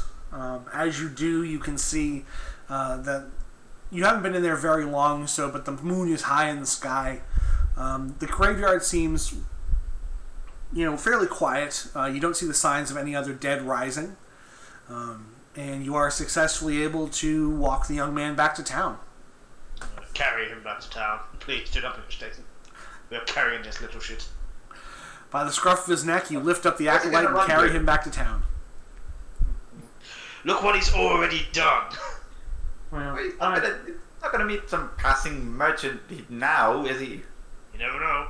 I'd say we take him to his father and let his father know all the things that have been happening. Agreed. Right, so we're going to carry him back to Grimhollow and go straight to the sheriff's house. Alright, so you take him back to Grimhollow. As you reach the gates of the... One thing beforehand. If we go to the priest first, maybe we can figure this whole situation out, and then by the time we get to the sheriff, we're all like, "Hey sheriff, we got your son, and we solved the dead people thing." Oh, so a double reward. A double reward. It's not a bad idea. Great noodles wiggle alike. To the church then? Yeah, sure. I'm down for the church if you're down for the church. I come Always from down to the church, brother. Well, of course, I am a holy man myself. Oh yes, I forgot that part. Anyhow, let's just go to the church and speak to one of the priests there. It's the church there, Roderick. Alright, let's go. Alright. Right. You make your way back to town. As you arrive at the gate, the guards, there are guards stationed kind of on the palisades above, and they see you coming in. At first they raise their weapons, but then they can see you're clearly not the dead coming home to roost, so they come down and open the gate and quickly usher you in before they close the gates and bar them behind you. Paranoid much. You can tell that the church is on a slight hill in the center of the town, and there is a single light on that you can see in the back part of the church. I really do believe one of the brothers is still awake. Let's Well, go then I ahead. suppose we should go talk to him. Aye. Let's not tell him what the book yet. Let's just tell him we may have found a way to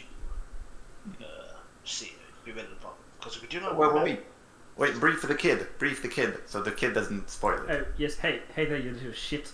Don't say shit about the book, okay? Keep your mouth shut. I won't. Forward! I won't say anything. Good. Don't even breathe unless we say so. Wait, you can breathe. You're allowed to do that. Hey, kid, Quiet, breathe though. until we go out, you are allowed to blink 20 times. Ration it. That's harsh. The boy just kind of shudders and he opens his eyes really wide and tries not to blink. Yeah, that was a test. You passed. Alright, let's go. Let's go. Alright then. I suppose you should do the talking at Andre. Alright. I'm gonna knock on the church door. So you knock, and after a few moments, you hear the jingling of keys from somewhere back inside the church, and the sound of footsteps as they approach you. You hear the sound of a key in a lock, and then the door swings open, and you see there's an elderly man in robes with a holy symbol about his neck. Yes, my child. How may I be of assistance? Pardon me, you frightened me. We seek knowledge. We come to help this town out of its grim hollowness. Ah, yes. The gods have much forsaken this town. I hope to bring their light back one day. Please, come inside where it is warm. Us too. Let's go. You're such a way with words, I tell you. Gonna head in, drag the acolyte along by the scruff of the neck. My family were poets. Young Jeremiah, what are you doing out this late? Killing the dead. Again. We cleansed this town by sword and crowbar. I think he's talking to our acolyte boy. Yeah. Oh, never mind. Oh, he's so frightened by the things that he saw tonight, he can't even speak. Look at him. Or blink. Yeah, he's terrified. I mean, this boy, he's seen some shit, and he's mentally and emotionally scarred from the last few days. He's very much in not a fugue state, but you're lucky he can walk. Perhaps some food and water will do us some good, Father. Yes, come along into the rectory in the back. And he follows you. So you're up so fast. he brings you back into like the living quarters behind the church proper that's connected to it. There's a table, there's some chairs, a small kitchen, and you see he pulls out some bread and preserves. Nothing super fancy, but something to get you by, and presents it to you on the table. So, my children, you wish to help the town of Grimhollow. What do you think you can do for us?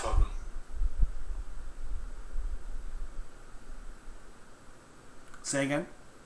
We heard about the undead problem and we went to took a little visit to the crypt. The old crypt. That graveyard has never been a good omen for this place. And the dead have been rising from it for the last 3 nights. We did a little investigating while we were there, Father, and we had made the discovery that some powerful necromancy was at play, so to speak. Is there anything you might be able to enlighten us on, as if culprits, for example? Gods help us if it's necromancy. Such things should not exist in this world.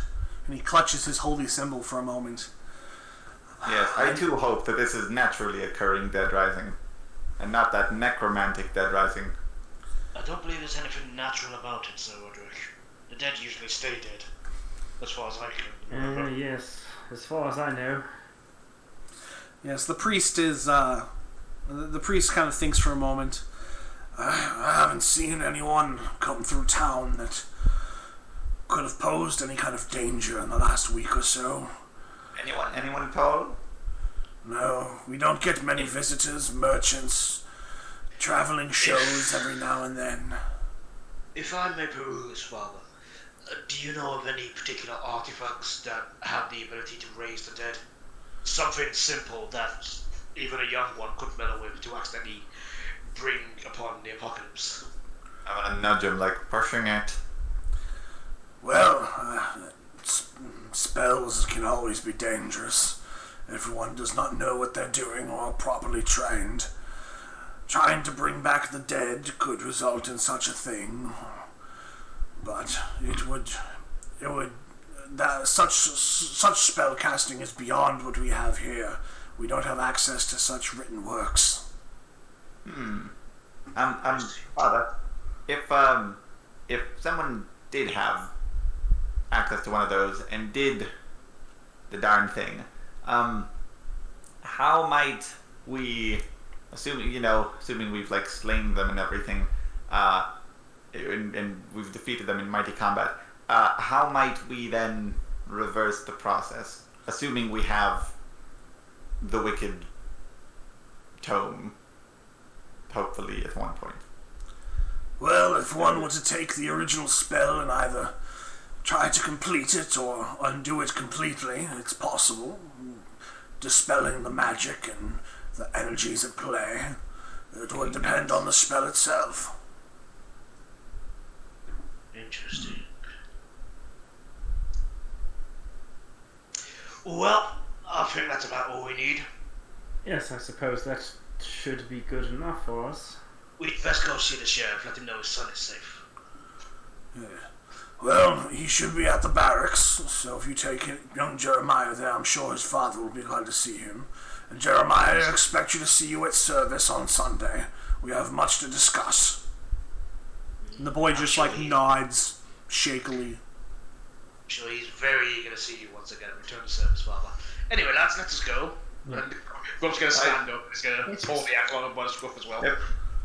Toodaloo, Father. Good night. Farewell. And he leads you out of the church. Yes, God be with you. Yes. Thank you very much, Father. Alright, so you've left the church, you have the acolyte, and you've got some information. Quick question. How many times did Jeremiah blink?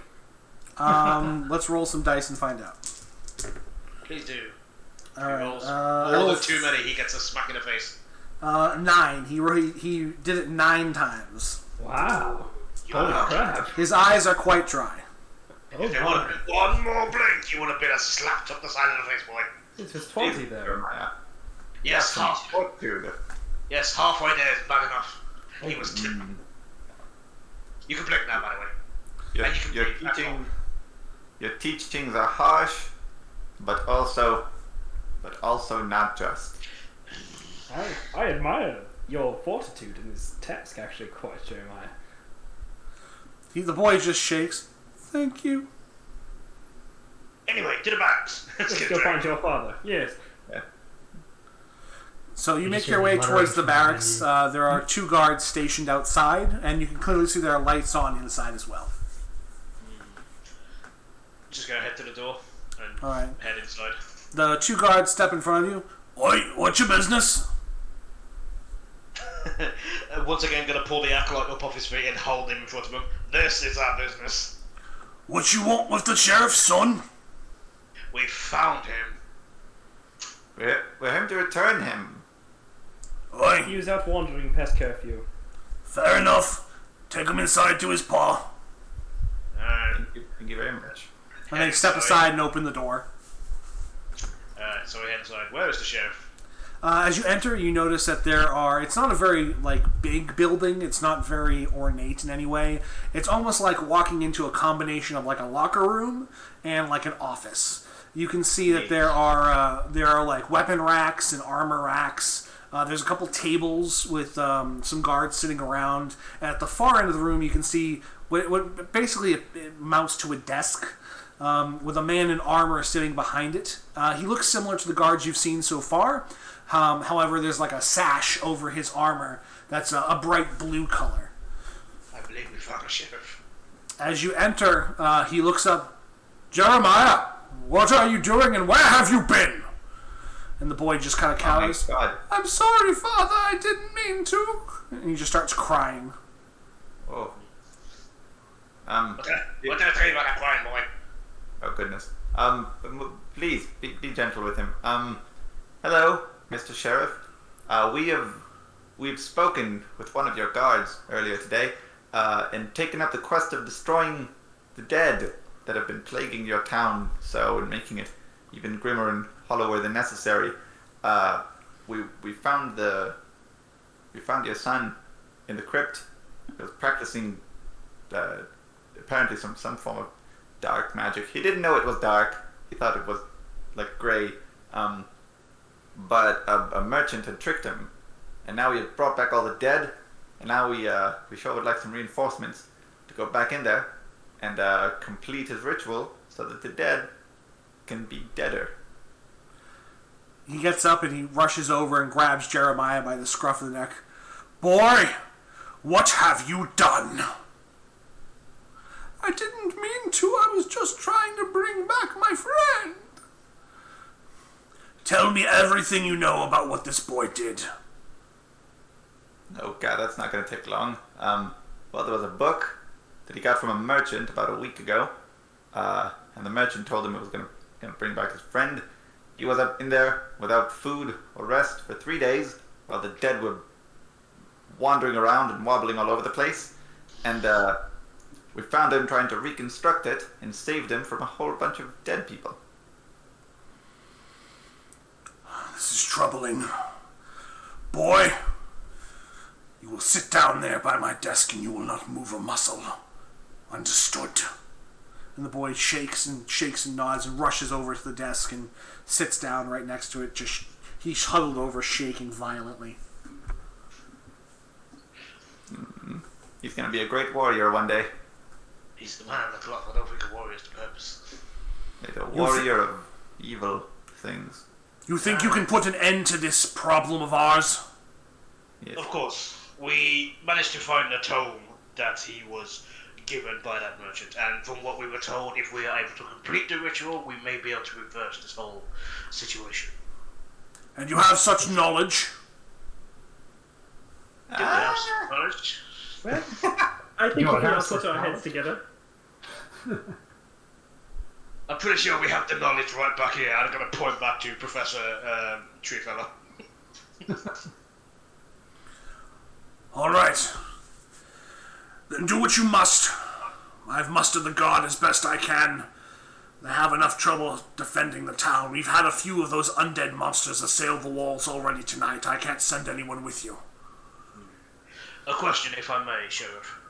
Yes. How active would the crypt be during the day? We see no sign of them during the day, but we dare not go into the depths of the crypt where the sun cannot reach. That's a good point. There might be more down there than there are nights. Very well then. Perhaps we should stay a night to recover ourselves, and then tomorrow night we go and try and complete the ritual. If we time to study the tome, yes. Yes, it Give us time to get back our strength. If you think it can wait. We can gather our strength. Well, it's not like anyone's going to do any more tomes, because we haven't, don't we? I think we're pretty safe. The only thing we have to worry about is the dead. My gods, why'd you have to say that out loud? Say what out loud? That's a jinx. That's a jinx move right there. The gods are going to malfavor us now. Well, Oh, we're gonna be like, oh, thank goodness that nobody else has a tome to resurrect the dead that they're gonna use while we sleep for 8 uninterrupted hours. you should be superstitious, though. Alondre, I don't mean to offend you, but I think you're making it worse. Oh no, please, God, strike me down. Oh no. Roll cool for me, Alondre. I hope I'll just swat you through the building right now. Please, just electrocute him. Do something to him. And tell me what the actual rolls are. I got a 4, a 5, and a 6. You're not smited this time. I've Although not- you feel the hair on the back of your neck like stand up for a moment, you get a sense of impending doom. Well, Mm-hmm. I am suddenly tired. Mm-hmm. Let us return to our chambers. Yes, I let's must- just go rest. Professor Treefellow, you get reading on that book and see if you can learn how to finish off this unfortunate turn of events, so to speak. Yes? Yeah, yes. Very well. Sheriff, we leave you to your nights. Have a good rest. And tomorrow night we shall hit the crypt. Best of luck. Gods watch over you. God's watch over you. And boy! And he perks up for a second and just he bolts straight up in his seat. It's going to point at him. You're a man of the cloth now. No more foolish stuff. Leave foolish actions to foolish people. Understood? He nods viciously, yes. Good lad. Let's go, boys. That was vicious.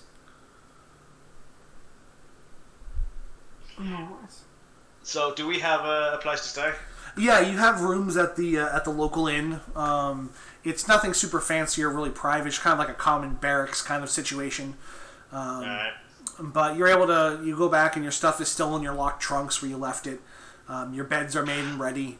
There's even Yay. some warm milk by the bedside. Ooh. Is there women?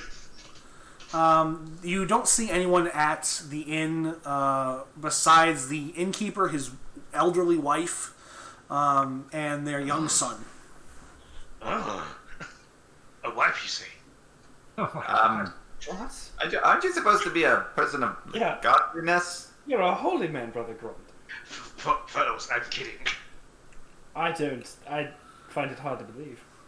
You are so hard to read, Brother Grunt. I know. Very hard to read. I love to confuse you fellows. It's hilarious. I don't get much money in my time. A man of deception, I see. I have a natural. You've only been pretending to be dim-witted. Clever, it'll fool our enemies. They'll think you're a brute. Well, Not like you fools far enough. I much look forward to putting an end to this tomorrow night and then heading on to the dead fields. Yeah, it sounds like a promising town. Yes. Anyway, that's. I wish you all a good night. Don't be noisy, or else I'll beat the shit out of you. And I better go sleep. So everyone who sleeps, you regain all of your resource.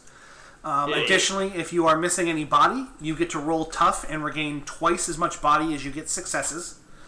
If you're missing any brains, you roll mental and you get as many successes as you would get. Back in brains. Before I sleep, I have one more resource left, and I'd like to roll to decipher the book. Okay, go ahead and roll mental, and you can roll with advantage now that you're in a well-lit area. You have time. There aren't zombies coming towards you. And I'll use my resource to add 1 to that roll. So you adds an additional die. So go ahead and roll your now 7 mental dice. 1, 2, 3. 3 successes. Yeah. All right, you are able to discern that this particular ritual was indeed designed to resurrect someone or something, but not the boy's friend. This is something that it is indeed powerful dark magic, kind of weaved into and worded in such a way that someone who is not as learned as you are would think it was in fact a spell to bring back a loved one or a recently deceased person. You're fairly certain that completing this ritual will stop the dead from rising, but it will probably raise something even worse. Ooh. Oh my. I shall know of this. You tell no one? I shall know one. Why? Oh, we're none the wiser.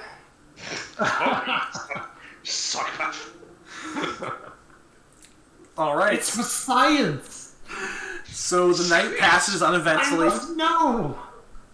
Science is blasphemy. Put your faith in God.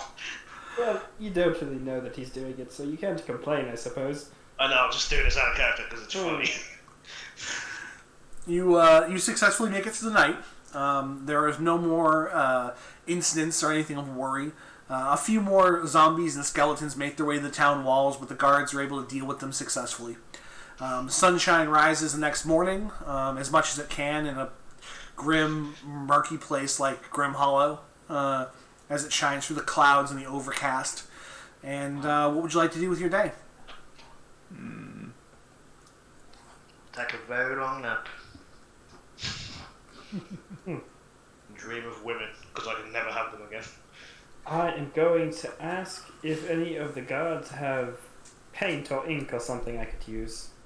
They are able to. In fact, as you guys awake, you notice there is a young guard comes up to you. He kind of flags you down as you're leaving the inn. Sheriff sent me. Wanted me to give you this. And he reaches out and hands you a small sack. Good day, and runs off. Okay, let's see. Wow.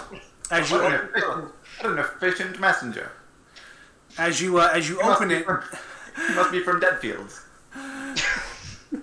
you find a note along with a handful of coins, and the note reads, "Go to the blacksmith, get yourself properly equipped. Can't have you dying on the job. Signed, the sheriff." And there's about there's a good chunk of money in there. Actually, there's about 6 wealth. Smells like an equipment montage. Hey, yes. Who does he think he is telling us to go places? I'll go to that sheriff and I'll put this down. Wait, aren't you asleep? Oh yeah. Yeah, you're asleep. We're already on our way. Talking about sleep. Oh, women. My God. Strangest cleric ever. I'll be right back. Ben, when I deciphered the book, did I determine that like the only way to break the spell would be to like complete the spell, or is there like another way to break it? You're pretty certain that you would have to complete this ritual. It's kind of it's kind of like the Jumanji situation. Like once you start it, you gotta finish it. Okay. In that case, I still won't tell anyone because I'm worried that they will run away Okay. when they hear that this is going to summon something big and evil. What do you guys want to do with your your new found wealth? So you have a total of 8 wealth right now, which is a decent amount in a grim, dark world such as this. Wealth is kind of an abstract form of the treasure and the currency and the things you find of value throughout your travels. So you have like 1 or 2 wealth for a commoner is quite a lot. Whereas for, traveled and seasoned adventurers, it's enough to buy maybe a new weapon or some armor, or maybe improve something that they already have. Do I also have that armor that's worth 2 wealth that we could sell? A golden crowbar. There is, in this town, there is a sort of a general supply store, as well as a blacksmith who can create weapons and armor as well. Well, let's go shopping, boys. All right. Yeah. I think we're gonna hit the general store first. Sure. Yeah. Okay. So you guys arrive, and there's a young woman behind the counter. Hello! Welcome to Good our morning. shop.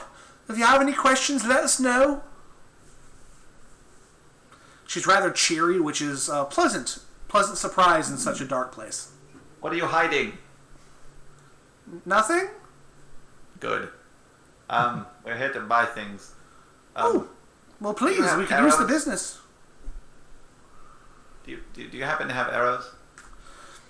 Well, I do sell extra quivers, although it looks like you have one already. I have one, and I also have an extra one. Thank you very much. That Sure. was a test. All right, guys, let's look around. Okay. So as you take a look around, you find a variety of items for sale. There are curative tinctures that you're sure would probably heal your body. There are elixirs that would restore your resource. There's various items that will give you bonuses to your rolls, but have a limited number of uses. So what are you looking for specifically? I am looking for. Sorry, were you going to say Go ahead. something? I'm looking for components to make a potion. All right. So as you go in there, she gestures towards kind of a. Have you ever seen the candy selection at a supermarket where it's like it's all in a wall and you open and pull out the pieces you need? It's very similar to that. You're able to locate, without not any issue, components. However, you particularly lack the skills required to build a potion. No. The woman manning the bench, however, is a skilled alchemist and will happily build something for you. She's heard of what you're doing for the town and is happy to chip in her own way. Is that a trait to make potions then? It is. Oh, okay. I thought it was just that anybody could roll mental to try it. No, it is specifically trait. She asks you what kind of potion you're looking for. Let's see here. Choose the element, so I'm looking for one of light. Okay. And then either a damage or like summon one. Okay. So we'll see. She's gonna throw some components into a cauldron and start working. She creates a greater potion. And would you like damage or summon? Summon. All right. So she concocts this magical elixir and bottles it up and stoppers it for you, and presents it to you. You are well versed in magic and can tell that by shattering this on the ground, it will summon a light elemental that will be allied towards you and your party. Ooh. And it will last for 1 hour. What did I miss? Yeah, Grumps comes in rubbing his eyes. What's going on, guys? Buying things. You're buying things? Since Well, when do we buying have money to buy things? Oh, the sheriff gave us some money. Oh, we did, did he? Yeah. Where's my half? Half. Yeah, Yes, half. you collectively have about 8 wealth together. So if you were to be fair and divide it, you would each have 2. I'll take it all. How much did that potion cost me? It's gratis. That's her way of saying thank you for helping the town. Any in the Okay. future will cost whatever the standard cost for components are, which is 1 for 1. And then her services to make it will cost you an extra 1. Lovely. So where are we currently? We still in a tavern? No, we're in a We're in a general shop. Oh, okay, cool. So what's for sale? There's assorted items. There's curative tinctures, which heal body, stamina elixirs, which restore resource, and various items that will give you +1 bonuses to rolls of specific stats, but they only have a limited number of uses. What did we get from the blacksmith? We haven't gotten there yet. Oh, okay. Personally, I'd like to purchase an elixir for resource. Alright. She shows you a stamina elixir, says it'll cost you 2 wealth. And it restores 1d2 resource.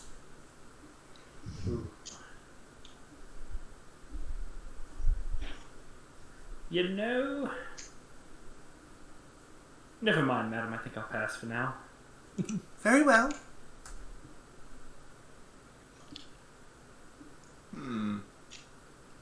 I believe I'm good. Would you like to buy this crowbar? Oh no, thank you. I have those for sale. And she gestures over to some adventuring gear on the wall. Oh, You see this- have you sold any recently? Oh, I sold one to the young boy, Jeremiah. He said he was going exploring. Poor little boy. His friend died. His only friend died last summer. He hasn't had anyone else since. Yes. Well, this is the one, and Jeremiah wants a refund because it didn't work. Oh? Oh, well, do you have the rest of the kit? Yeah, it broke. It all broke. Oh. Well, if you send him along, I'm sure we can work something out. Your distrustful gaze disheartens me, woman. Off to the blacksmith then. You can't even speak because of how offended I am. Are you looking for anything wrong? Laundry. Could I have that crowbar a moment? Yes.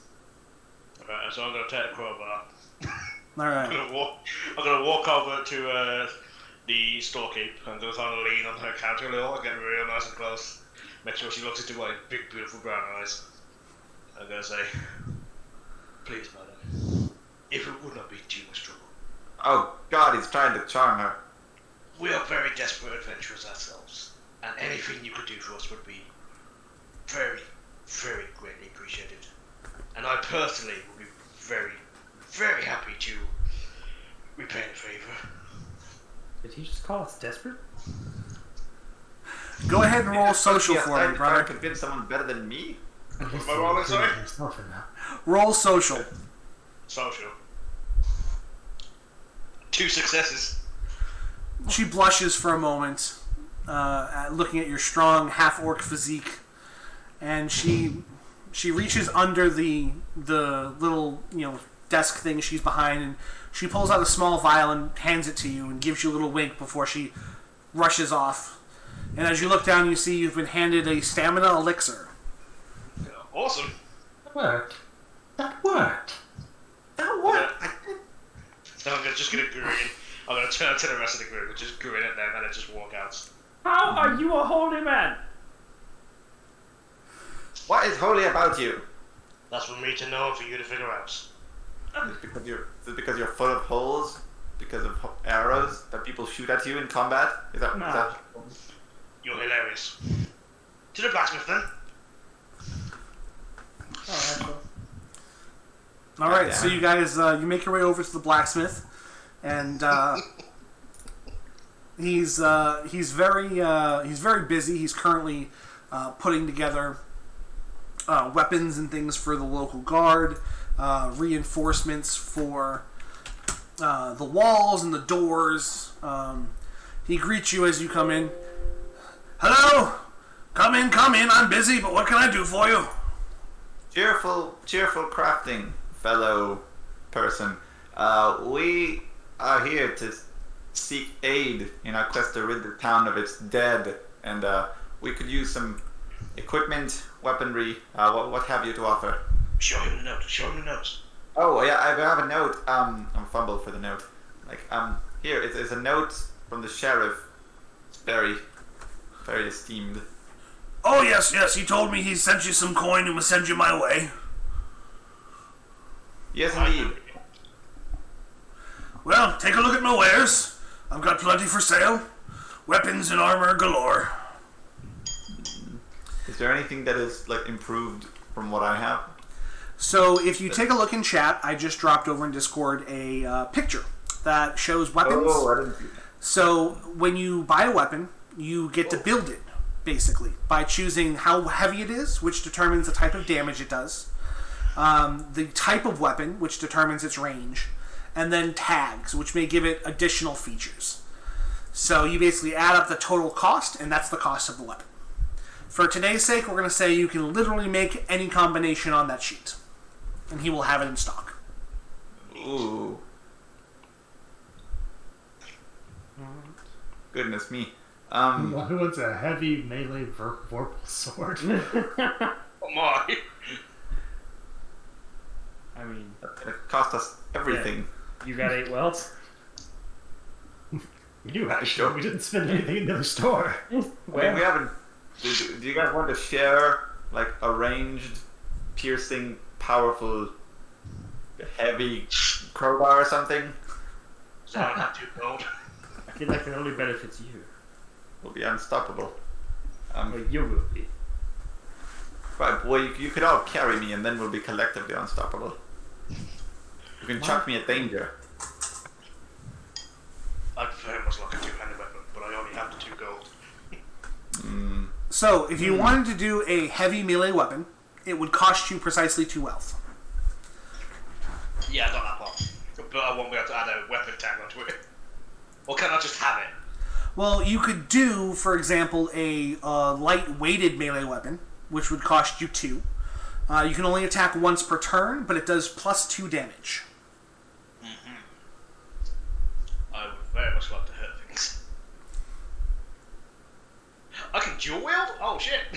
Yep, you can. Light If you weapon. dual wield light weapons, if you have 2 light weapons in your hand, you do an extra 1 point of damage. That represents you attacking with both.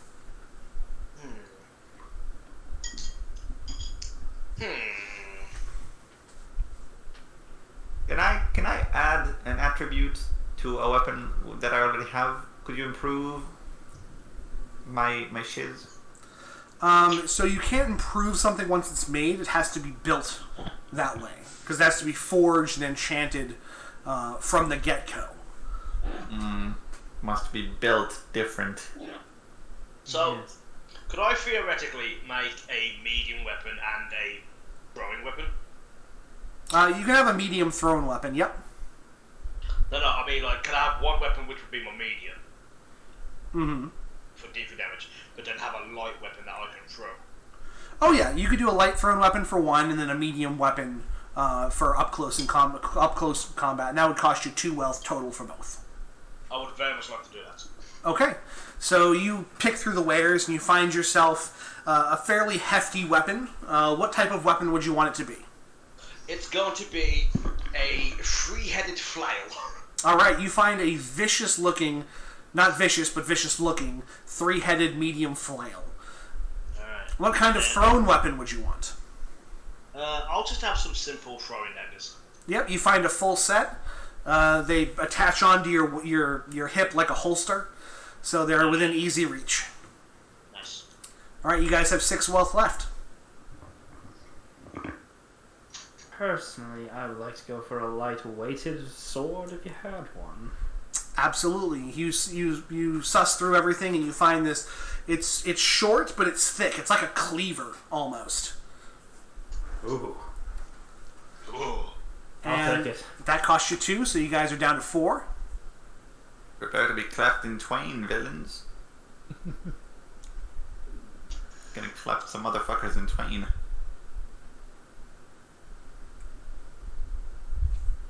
Well, I already have a medium one, so unless someone wants to give me a coin so I can make it like a cool, thrown, numerous, balanced thing, I suppose I'm good.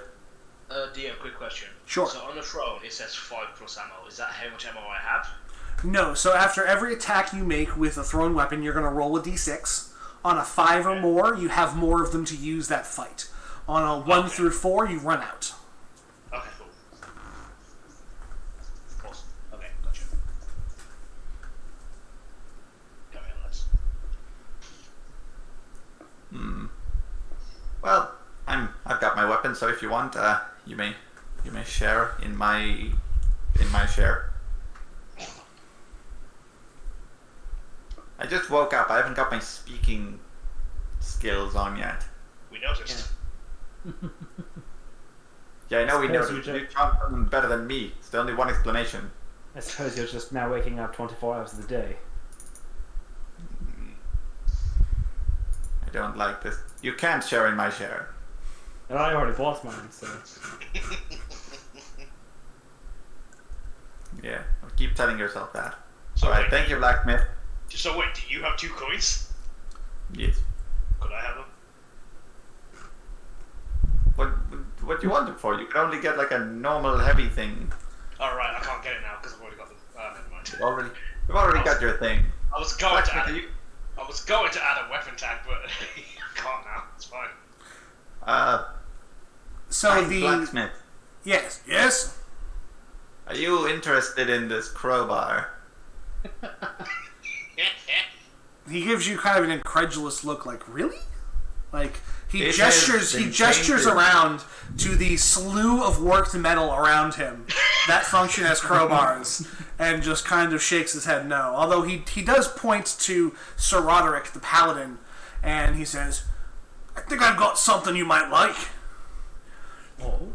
And he makes his way behind. He comes out with this rather beautiful looking weapon.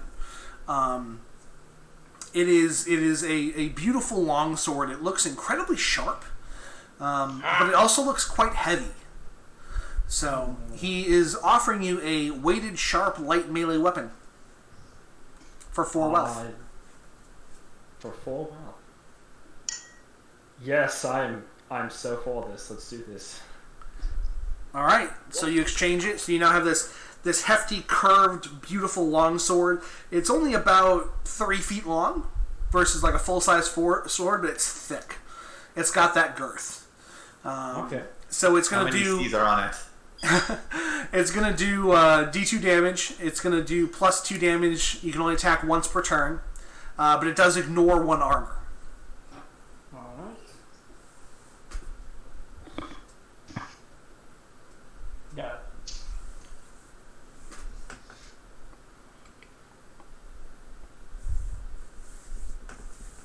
Oh. Is there anything you needed, Professor Treefellow? Yeah. He's a wizard. Yeah, you never know.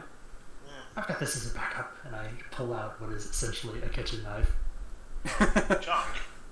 Yes, the wizard has a small little like stabby Bowie knife for shanking anything that gets too close. Lovely. Quick question. On the effect, it says a D3 damage. Does that mean I roll 3 dice when I do damage? No, so a D2 is you roll a D6. On a 1, 2, or 3, it does 1. On a 4, 5, or 6, it does 2. On a D3, you roll a D6. On a 1 or a 2, it's 1 damage. 3 or a 4, 2, 5 or 6 is 3. Okay, so it just increases the range of damage I can do. Correct. Awesome. Okay, gotcha. Thanks.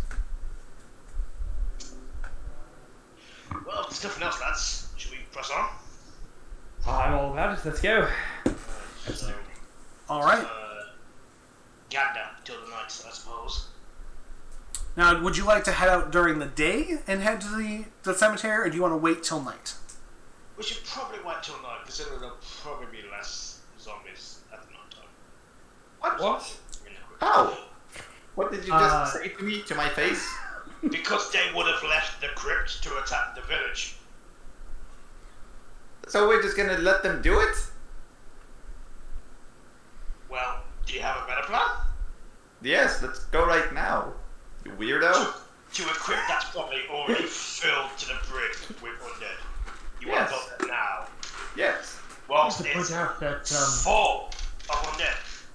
if they don't come out of the crypt during the day, then at least we can run. Yeah. Yeah. We're all full of good points over here. You're standing over there, naysaying like that, waving your new daggers about, Grump's looking gonna a look up. fool. Grump's gonna look up at the sky again. Really? Really? Fine, let's go. Roll me cool. Hold on, let me look at those. I've got 2 successes. The sun shines down upon you for a moment, and you feel a bit of peace wash over you as you come to realize that this is your lot in life, and you need to fucking accept it. You know, this is getting real old now. Come on, lads. I'm sick of talking to the big fellas upstairs. That's it. I say we just go to the thing. It's probably safer in the daytime. You make a very good point. Let's go. All right. So you guys make your way out of town. You're like not the most harassed by hateful- anyone. What? You're able to make your way out of town without being harassed by anyone. The gates are open. People are going about their standard business. You were about to say something else? You are the most hateful and horniest cleric I've ever met, and it's like the uncanny valley, like looking at you. Like it's weird. Thanks, I guess. That's not a compliment, brother. Just because I have certain skills that you could only dream of achieving. Being horny is not a skill. But charming people is something you clearly do not have much skill in. You know what? You're gonna do the talking from now on. You're gonna do all the Maybe I talking will. from now on. Maybe I will. Maybe you can actually shoot from a decent distance. Shoot you. You know what? Let's do an experiment. I'll shoot you and you charm me. Gentlemen, I don't believe this is the time for this. We're trying to save a town here. If he insists, I'm gonna tear my shirt off and just flex the pecs. Oh, Lord. What do I roll? Yeah. Do I roll social? Roll cool. Roll cool? Okay. Oh, you're kidding me. I got 4 successes! His pecs glisten in the sun as they shine down upon him. Oh, And peace washes over his pecs as they realize they are meant to be this awesome. I'm not even kidding. Hold on, where's my cat? Where's my phone? I need to show you guys.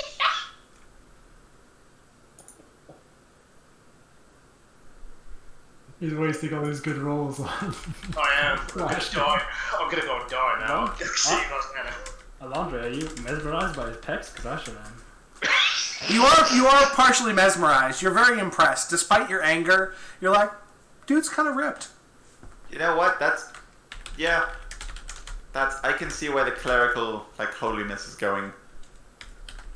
I can see now why he lacks in other areas, because this is clearly he's been min-maxing toward these sweet pecs. I didn't choose the holy life. The holy life chose me. Yes, these pecs were given to you by gods. No doubt about that. Chiseled by the hands of the gods themselves. Anyway, that's what's up. Yes. No, you're not gonna put the shirt back on? Or? That's fine. Oh, okay. The armor goes over it. It's fine. Okay. You want anti-chafing cream? I'll live, thank you. Well, I'm a half-orc, this is my natural state. onward then. What's happened? It's half your natural state. All right. So you make your way to the crypt, unharassed and unassailed. As you get there, you say get that. Some of us were unharassed. I would say most of us. mostly unharassed. As you arrive at the crypt, you get an ominous feeling as you look into that darkness, knowing that there's probably something waiting for you inside. You probably know we're coming. They see the sun glistening from your pecs. That ship has assailed. Pardon me, Professor. Professor? Hello? Yes. I'm sorry. I was lost in thought. Did you read the book? Of course, I read the book. Alright, I'm just asking so we know what we're doing. So we're clear on what's going to happen. We're going to go down there, we're going to get to that room that we found the acolyte in, perform the ritual, and then we're good. Yes? Yes. Can I do an insight or something on the professor here? Go ahead and roll cool. Sure, that's my best one as well. 2 successes. Are you going to try and lie to him? Is it supposed? Yes. Roll me social. That was a poor attempt at lying. Alright. Social.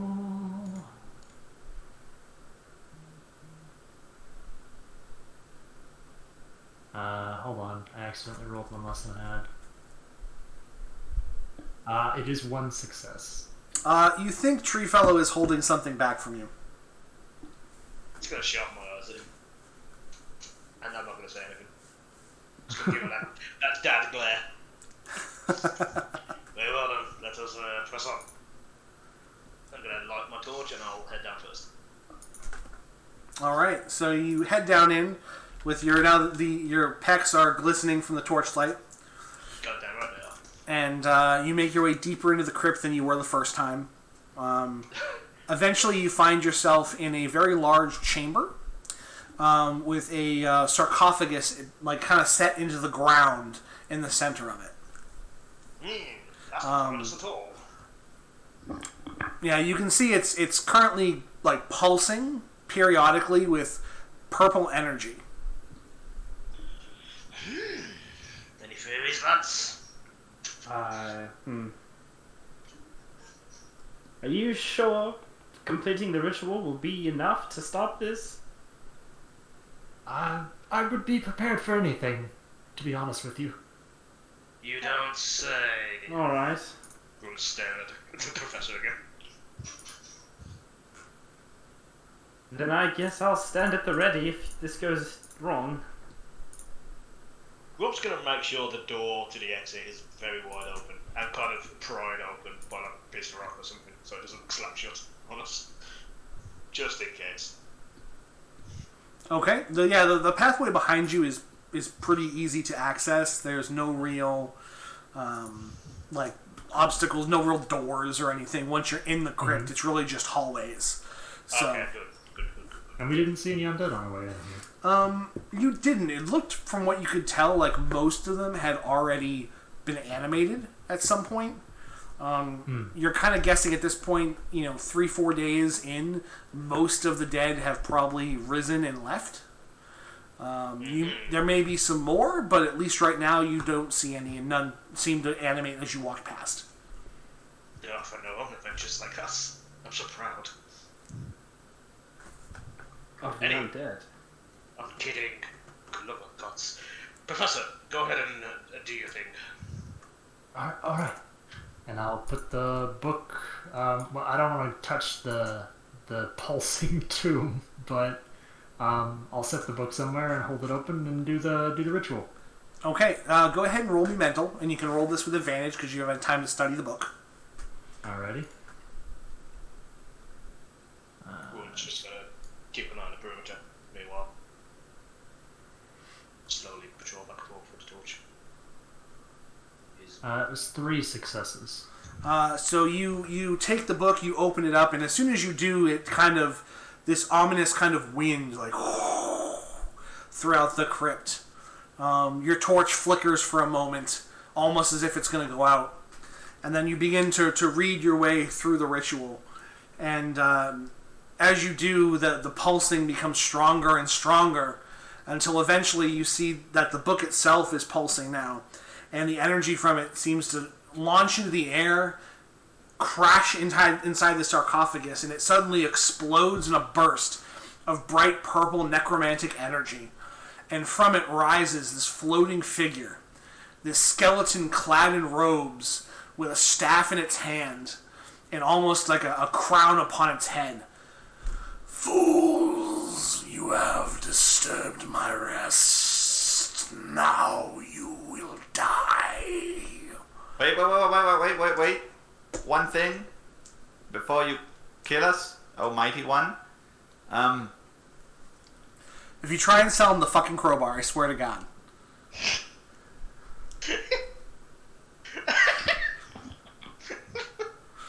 Never mind. Next words. Wisely! He said, never mind. This is me enjoying the power of the ritual, and then that thing appears. Oh goodness. Now, before you slay us, Almighty One, tell us. We'd hate to die ignorant. Reveal to us your dark mysteries. What's going on? It's gonna rise up right at the elf. Make me a social check. Inside that noodle of yours. Reveal your noodle. Tree fella, what is that gift you do? 3 successes. My plans are not for mortal ears, but you Hey, will lucky. serve me even in death. Good thing I'm immortal then. Chill out. Yeah, no, he doesn't believe you. You guys can roll initiative now. You don't have to tell these weebs, just tell me. Fine, never mind. No, you ain't. We're gonna kill you. Alright, let's kill him.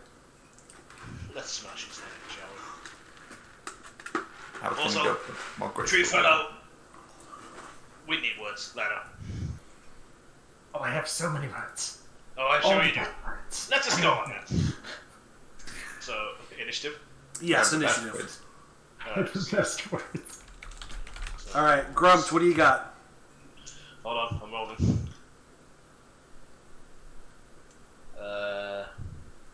I have 3 successes. All right, and Alandre.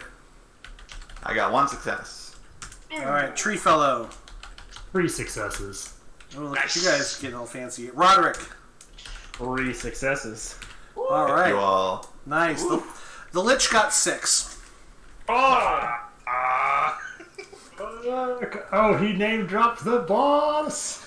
Let's skedaddle, boys. Oh, Tactical skedaddling is the most fortuitous course. So the stitches. the Lich raises a hand, and you see the shield of arcane energy surround him. He then points his staff at Brother Grump and launches this torrent of arcane energy at him. Man, I thought he was going for a high five then. I was going to dap him up. All right, and He's he the most is going to obvious target. spend. He's shining. Damn it! I knew this was a bad idea. It's your fault, Elf. Oh, I'm not this the one is to pull fun. your clothes off.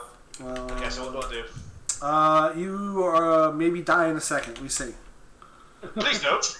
I like living. There's so many more women to charm. That's exactly what you're meant to be, Grunt. So he's going to spend a point of resource. Actually, he's going to spend 2 to bump this up to do 3d2 damage. Why do you hate me? So he does a total of 5 points of damage as this arcane torrent slams into your body, and you feel it rending at your very soul. So it's 5 points damage. So what does my armor do for me? Does that So reduce? Yes, you reduce your damage taken by your armor value to a minimum of 1. You always will take at least 1 damage. Okay, so he hit me for 5, and armor for 2, so he only hit me for 3. Correct. Alright, awesome. So my question is, if I get hit by someone and it doesn't go over my current armor class, does it not hurt me? It Or does it hurt take you. one? You'll always take a minimum of 1 point of damage. Okay, so I took 3 damage, so that's 3, okay. Alright. Alright, so Brother Grump is rather hurt. In fact, Brother Grump now gets +1 to his damage rolls because his blood runs hot. And Rage fuels my fire! and that is the Lich. Brother Grump, you are up. I'm gonna charge at this lich, and I'm gonna be swinging my fly up my head. I'm gonna smack him right in the titties. Alright, so go ahead and roll physical for me. 2 successes. Alright, so you're going to do D3 plus 2 damage. Okay, so that's 1 dice, right? I've got a 6! Alright, so that is going to be 5 damage. Damn right. Do I get a +1 with that for my blood runs hot? That is with the +1. So it's D3 Oh, got it. +1 for Okay. blood runs hot, and then +1 for your extra success. Awesome. So as you swing your heavy 3-headed flail in, it seems to stop for a moment as it reaches that shield that the Lich had raised in front of him, but you're able to push through it and slam the flail into the Lich's chest, and he stumbles back for a moment, taken aback by the damage. Alright. You don't think you really hurt him, but it did something. Okay. Do I have an action? You do. Alright, I will cast Healing Hand. Healing Touch on myself. Okay. Go ahead and roll D6. D6. 6! There you go. So for smiting this evil Lich, your gods have bestowed upon you divine healing of the utmost power. No, my gods love me. Tree Fellow, you're up. Wait, since we all rolled 3, don't we get to decide who goes first? Oh yeah, I forgot. Sorry. Yeah, it's you, Roderick. Roderick, and Grumpt all went, but Grumpt wanted to smash things, so he went first. Be my guest, tree fellow. Alright. Well, as my first action, I'm going to take that little jar that I got in town and pour it out. Alright, so you smash the vial on the ground and you summon forth a light elemental. And I will give you all the stats for that in a second. In the So dropping into chat, it is vulnerable to dark and it is resistant to light. Okay. Medium melee monster weapon. When does it go? So it is going to go directly after you. Summons and familiars go directly after their owner. Okay, medium melee monster weapon. Alrighty, then I'm going to hit him with an arcane dart. Okay. Do you want to spend any resource to boost the roll or the damage? Yeah. I'm gonna do it to boost the damage. Okay. If it hits. Okay. That seems like the more prudent thing to do. Okay. Let's see here. I have a 6 in mental, so I roll 6. And I got 1 whopping success. That's all you needed. So how much resource do you want to spend on the damage? All of it. Okay, so how much total is that going to be? 2. Alright, so you spend your 2, so you're going to do a total of 3d2 damage. Go ahead and roll. Alright. Well, I got a 1, a 2, and a 6, so... Alright, 4 damage? Yep, 4 damage total. So as you do that, you notice that the shield is now gone. It was shattered by the flail. However, the lich is fairly durable. Those first few blasts slam into him, and he kind of shrugs it off. But the last one hits him, and he kind of stutters back a bit.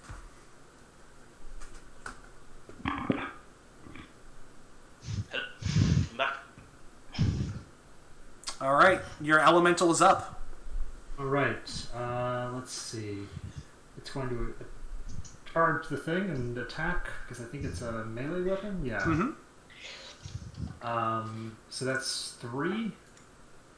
Its physical is 3, so I roll 3 dice to hit. Yep, and he's got a total of 3 resource to work with. Okay. Whoop him! Whoop him! Whoop him. Alright, 2 successes. Okay, so go ahead and roll a d3 plus 1. 3 plus 1. It's 4, so that's 2 plus 1 is 3 damage. Alright, so this particular attack, you smash the vial on the ground and this being of pure light forms. In fact, it's bright enough to flood the entire room in a bright light. The torch is nothing compared to it. It charges forward and with a giant fist punches the lich square in the chest and sends him hurtling across the room. You see the lich's dark enchantments that were protecting him essentially be useless against this thing as he takes a boatload of damage. It's beautiful. Alright, that is Tree Fellow and his elemental. Roderick, you're up. Alrighty. So, I guess I will get within range of it, so use my movement. And use Holy Smite, why not? Okay.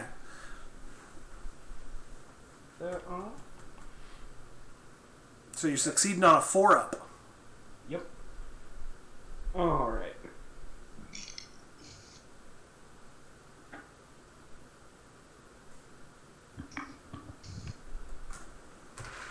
That's a 6. You got 6. Yes. Damn. Alright. So, Roderick charges forward, and his weapon glows with a glorious light as he plunges it into the lich's chest, dealing a total of 6 light damage, which would be enough to basically murder the lich outright. However, he tries at the last moment to throw up that shield of his, and your sword pierces straight through it. as you plunge the sword into the Lich's chest. His body shakes and stutters before collapsing dead. Oh, again. I wasn't expecting that, if I'm being completely honest.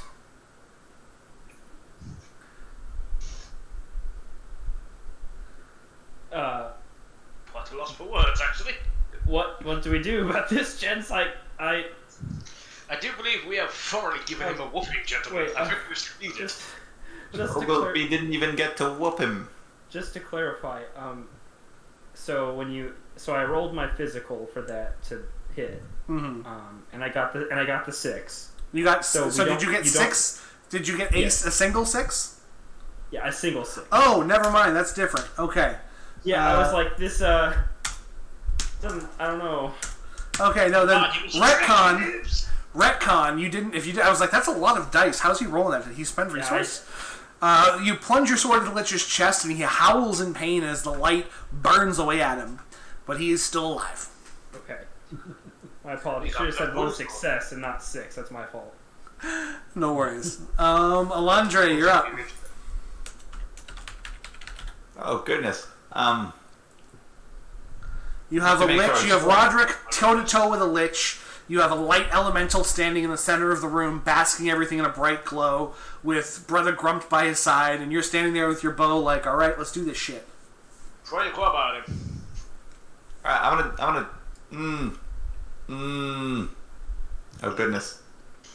There's a toughie. What's Elven Grace? You have advantage on checks to keep your footing or perform acrobatic feats.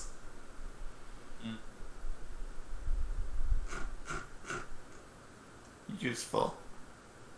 Okay, I'm going to try and basically get to an angle where I can shoot the Lich directly in the face. Okay. Yeah, you're able to move up. You kind of just scale up on top of like some other, not graves, but like other sarcophagi nearby, and it gives you a clear shot down at the Lich. I got 1 success. All right, go ahead and roll your damage. Yeah. I got a 2. All right. So you go ahead and you fire your arrow, and it embeds itself firmly in the Lich's shoulder. It doesn't look like it hurt as much as it would hurt, say, you, but it definitely did something to him. If at first you don't succeed, send the wallaby. Right? Let me roll again. So you had to move to get in a range, so you only get the 1 shot. Oh, I see. Ogleby, get him! So Ogleby charges in, he appears, pops in from the ethereal plane, and races over towards his shoulder. Make him squeal. Go ahead and roll his attack. I think I also hit 6. Right. That's 2 successes. Alright, go ahead and roll. He's got a light monster weapon, so go ahead and roll a d2. A d2. I'm not sure how to do that. Roll a d6. Roll a d6.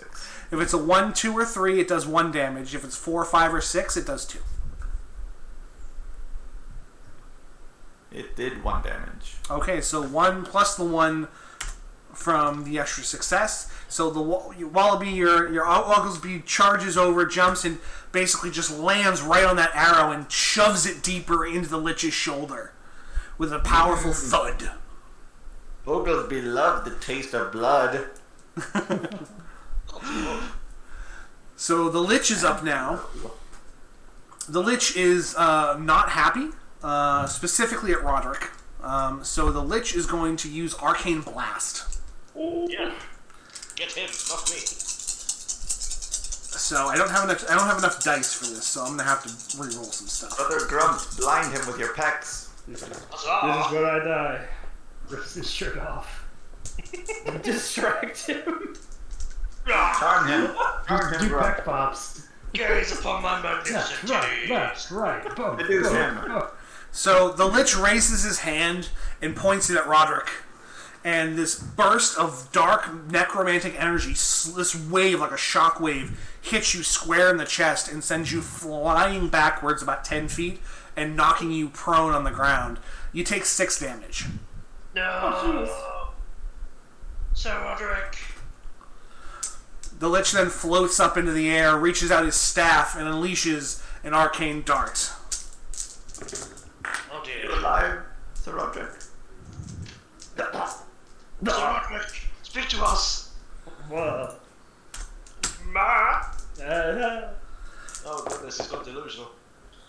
And you're gonna take another. You're gonna take another 5. That's a good sign. Roderick takes another 5 damage. Oh, Roderick's out. Remember, you have armor. Roderick, no. Oh, correct. So that's 4. Okay, Roderick, I'm still yes. Yeah, hold on. You took That's 6 and okay. then 4. And how much armor does Roderick have? 2. All right, so you I take. took 6 in total. So yeah, you took 6 in total. Okay, I'm still alive. Thank goodness. Barely. Yes. All right, that's the Lich's turn. So now we go back to Grumped and Treefellow and his elemental and or Roderick. I suppose I should go first and probably help our little Sir Roderick. Nah, he's fine. I'm gonna run over to Roderick and I'm gonna cast healing touch on him. Okay, go ahead and roll that d6. You reach out and summon the divine grace of your gods. And I get a 6.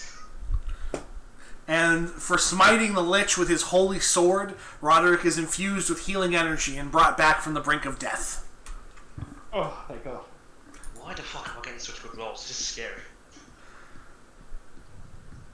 And Yeah, right, so actually, this for the first time tonight, Roderick, I need Roderick to make me 2 tough rolls oh dear.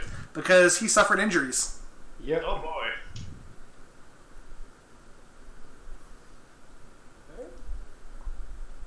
So I have 1 success on the first one, Okay. and I have 1 success on the second one. Okay, so you successfully resist a terrible, debilitating injury as the necromantic energy tries to surge through your body, and you're able to shrug it off with your holy might. Oh. Oh. Thank you, Brother Grumped. Of course, bro. All right, so that's Grump's turn. We got Treefellow, his elemental, and Roderick. Big Hat? I think he's muted. Yep, Yes. Tree. Let me see why. I don't know why.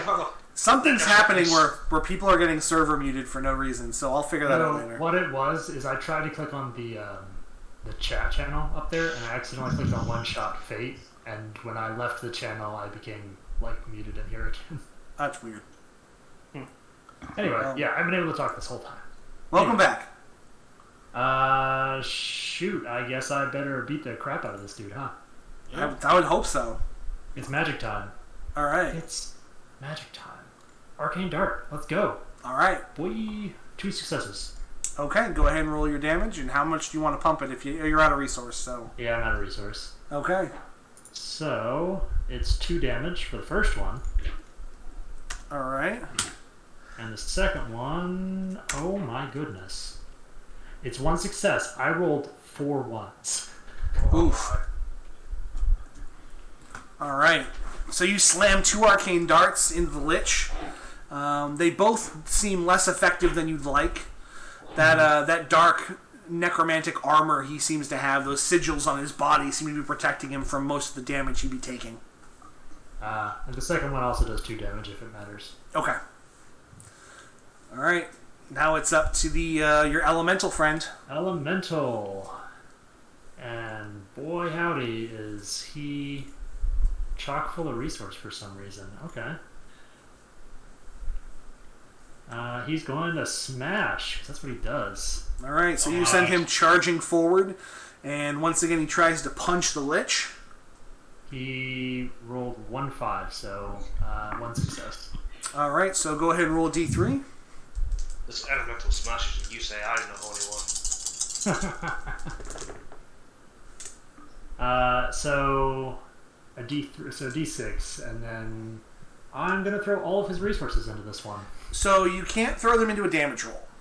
Oh, you can't. Okay. No, okay. if you want, you can throw them all into the attack roll to try and get extra successes, which are damage. Right. See, I'm not used to doing those because they don't matter on mine. On yours, yeah. Go ahead and roll 3 more dice for that attack. And let me know how many successes you get. Absolutely none. All right. Oh my. So what's your D3 come out to? D3 is a 5, so 3 damage. Okay. So the Lich throws up this, at the very last second, this dark necromantic shield of energy erupts from his body.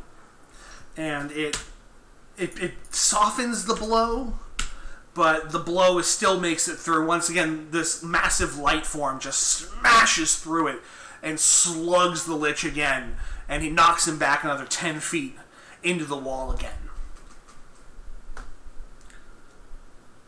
He's still up, though. Roderick, Okay. how you feeling, buddy? Better now that Brother Grump has cradled me in his big pecs. Always for How brother. you doing, champ? Doing alright now that Brother Grump is here. You doesn't know my little frog champ. Oh, hold on. I suppose I will use my movement to get close to him again. Okay. And holy smite for another resource point. All right. You bring up your weapon, you charge in, it glows with a holy light, and you go to plunge it once more into the Lich's chest, and... Alright.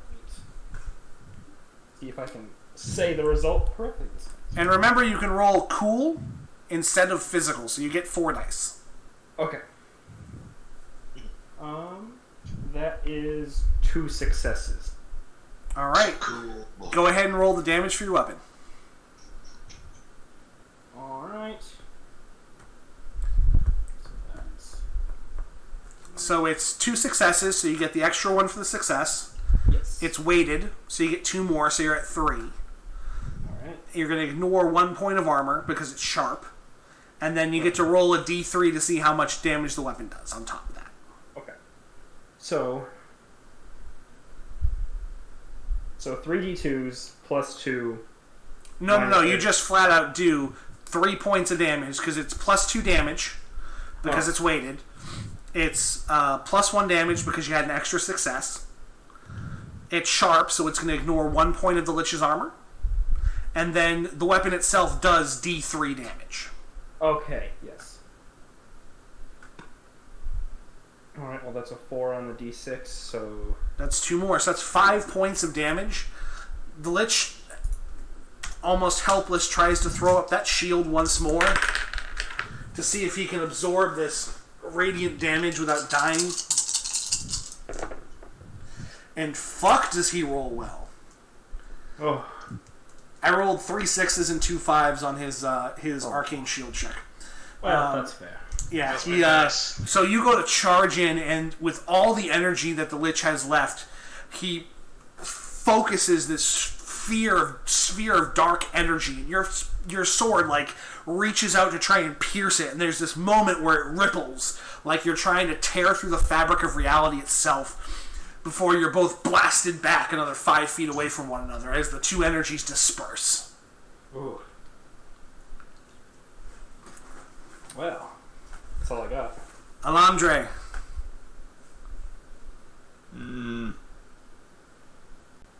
This boy's a lot of juice in him.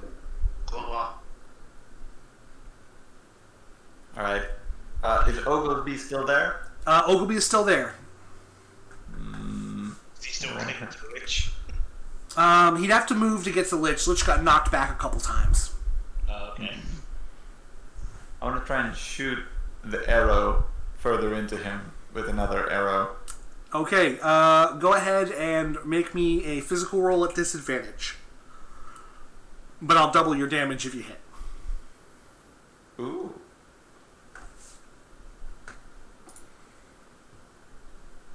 I got 1 success. Okay, go ahead and roll, you get your light weapon, so 2d2.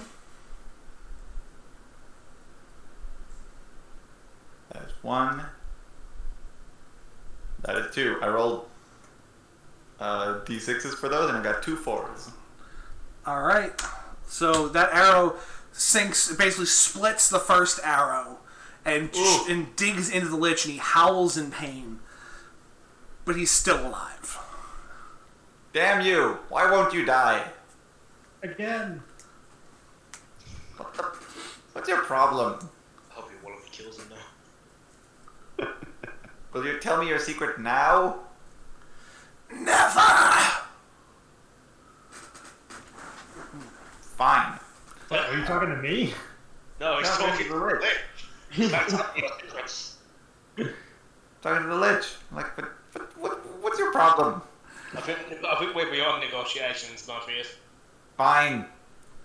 I'll shoot that arrow further into him again. Make me a physical roll at disadvantage. Alright. Give me 6. 1 success. With that third arrow, you fire it. It sinks into the first 2, which drives the entire column of arrows deeper into his dark black heart.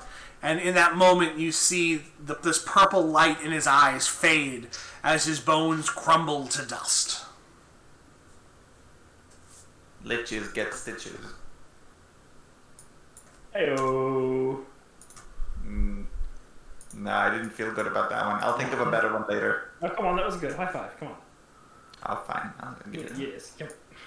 It's like a medium enthusiasm high five. Gotcha. Yeah. Thank you. No.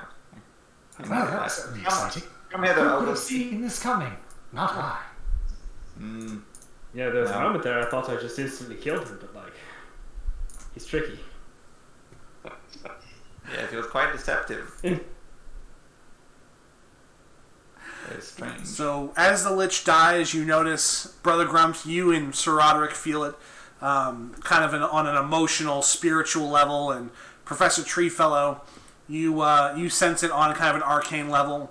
And Alondra, you, having been a high elf and having been exposed to magic, you kind of feel it as well, that the dark energy that permeated this place is now dispersing. And it seems as though peace will settle in once more. Sorry, did we just kill the Lich? Yes. Yes. Wonderful. You see, well, it was a team effort, and I would like to share my victory with all of you. Yes, quite, I agree. This is thanks to all of us that we've taken care of this today. Gonna run off the Lich, make sure he's dead with a few more hits. Yeah, all that's left is dust and robes at this point. I'm attacking the dust and the ropes. You beat the robes repeatedly over and over again, and dust flies up into the air. And Brother Grumps punched happily ever after. Stay dead Is this the book time, still you intact? Yes, the book okay. As you go to investigate the book, it has essentially burned out. No. My Yes, he does. message. You're not like brought this Lich back, you little bloody bastard. Treefellow, Is give it- me a mental roll. Oh.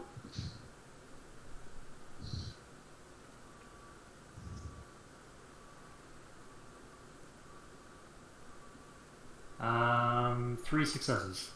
Looking at the dust of the Lich and its corpse, you notice that the robes it was wearing are extremely ornate and probably quite valuable.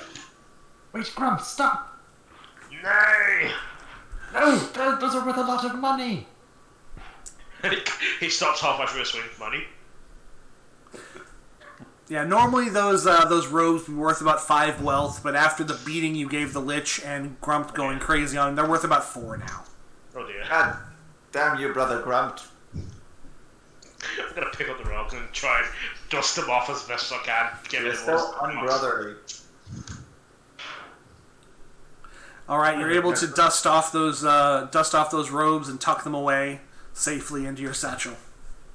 Lovely. Do I see any other kind of valuable loot around the room at all? Yeah, go ahead and roll me mental. Sure will. Give me just a sec. 3. Oh shit. Losing dice here. I've got 2 successes. You find another 4 wealth worth of various stuff in his old sarcophagus, jewelry and some coins, some valuable books. Huzzah! So 8 wealth altogether. Books. More books. Lovely. So we'll. Bet they'll have some words with you later. So we're gonna gather all these and make our exit, I'd assume. Yeah. Do believe we're done here. Let's go and speak to the sheriff. I've got nothing else in this crypt.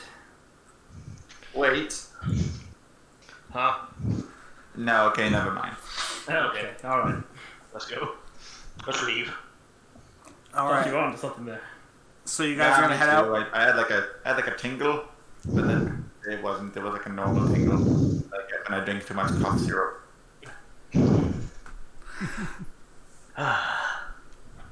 All right. So you head back to town. As you do, once again, that feeling of dread and forlorn hopelessness that kind of blanketed the area has somewhat lifted.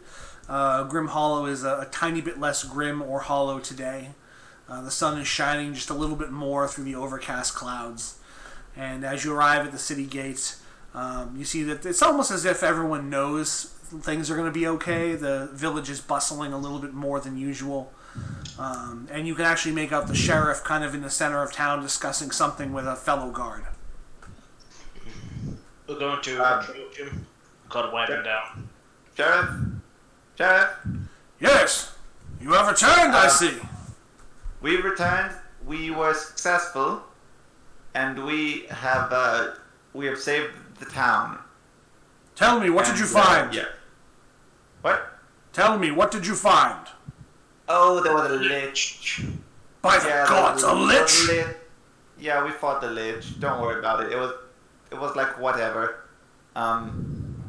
It was very. We've done many heroic things like this, so it was no big deal. The lich.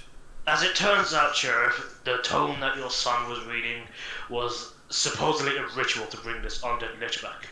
We finished the ritual, we killed the lich, all the undead are gone now. By the gods. Well, they're not gone, they're dead. You know what I mean. I mean, they gotta rebury them. Yes. Not us. I'll Please, send my you're men out bullshit. to return the dead to their graves. Yes, we did hurt some of them, so it might be a bit more difficult to recognize them. We'll bury them as best we can. I only shot them in the face. Okay, Alejandro, you can stop now. Yeah, you're making it worse. Yes. Now I just realized that out loud. Oh. Yes. And last night you realised you had a wallaby. Yeah, goodness me. Anywho, I've been confessing to do at the church. I mean, I'm right here. You are no churchman. I am a man of the cloth, I'll have you know. Yeah, the cloth you stole. Yeah. No, I didn't steal it. I borrowed it. For Anyway, evidence. Anyway, we saved the day, Sheriff. We done it. Yes, I suppose you have. I suppose that means you've earned your reward. Come, follow me.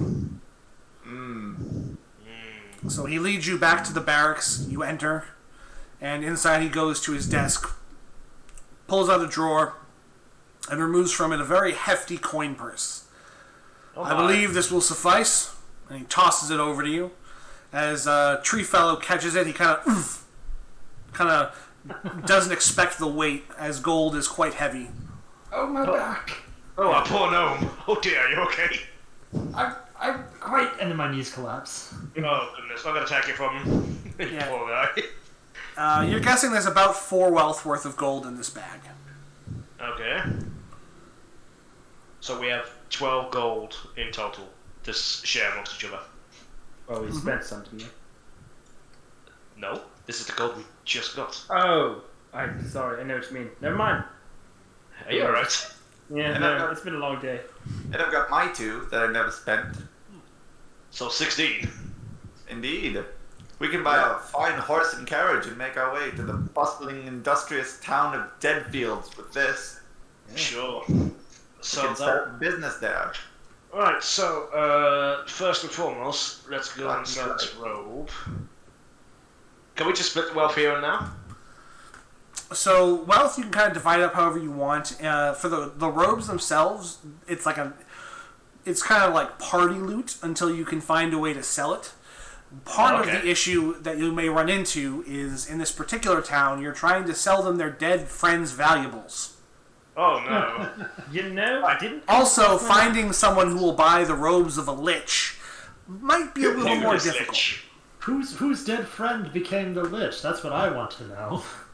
Was it a kid's friend? Was it the actual friend with this lich? We may never know. Of the wealth you've acquired, Grimhollow. In Grimhollow, you can spend about 4 of it before people start asking questions. Oh boy. To Deadfields then. Yes, Deadfield. I need to practice my new new other spells I've acquired.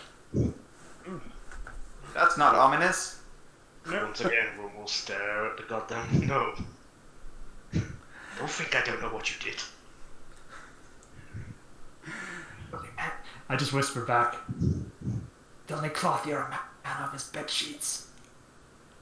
Oh, dingle dongles. Oh. Oh snap, You're shots not fired. What the?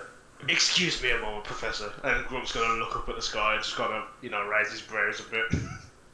And legend says he's still applying ointment for that burn.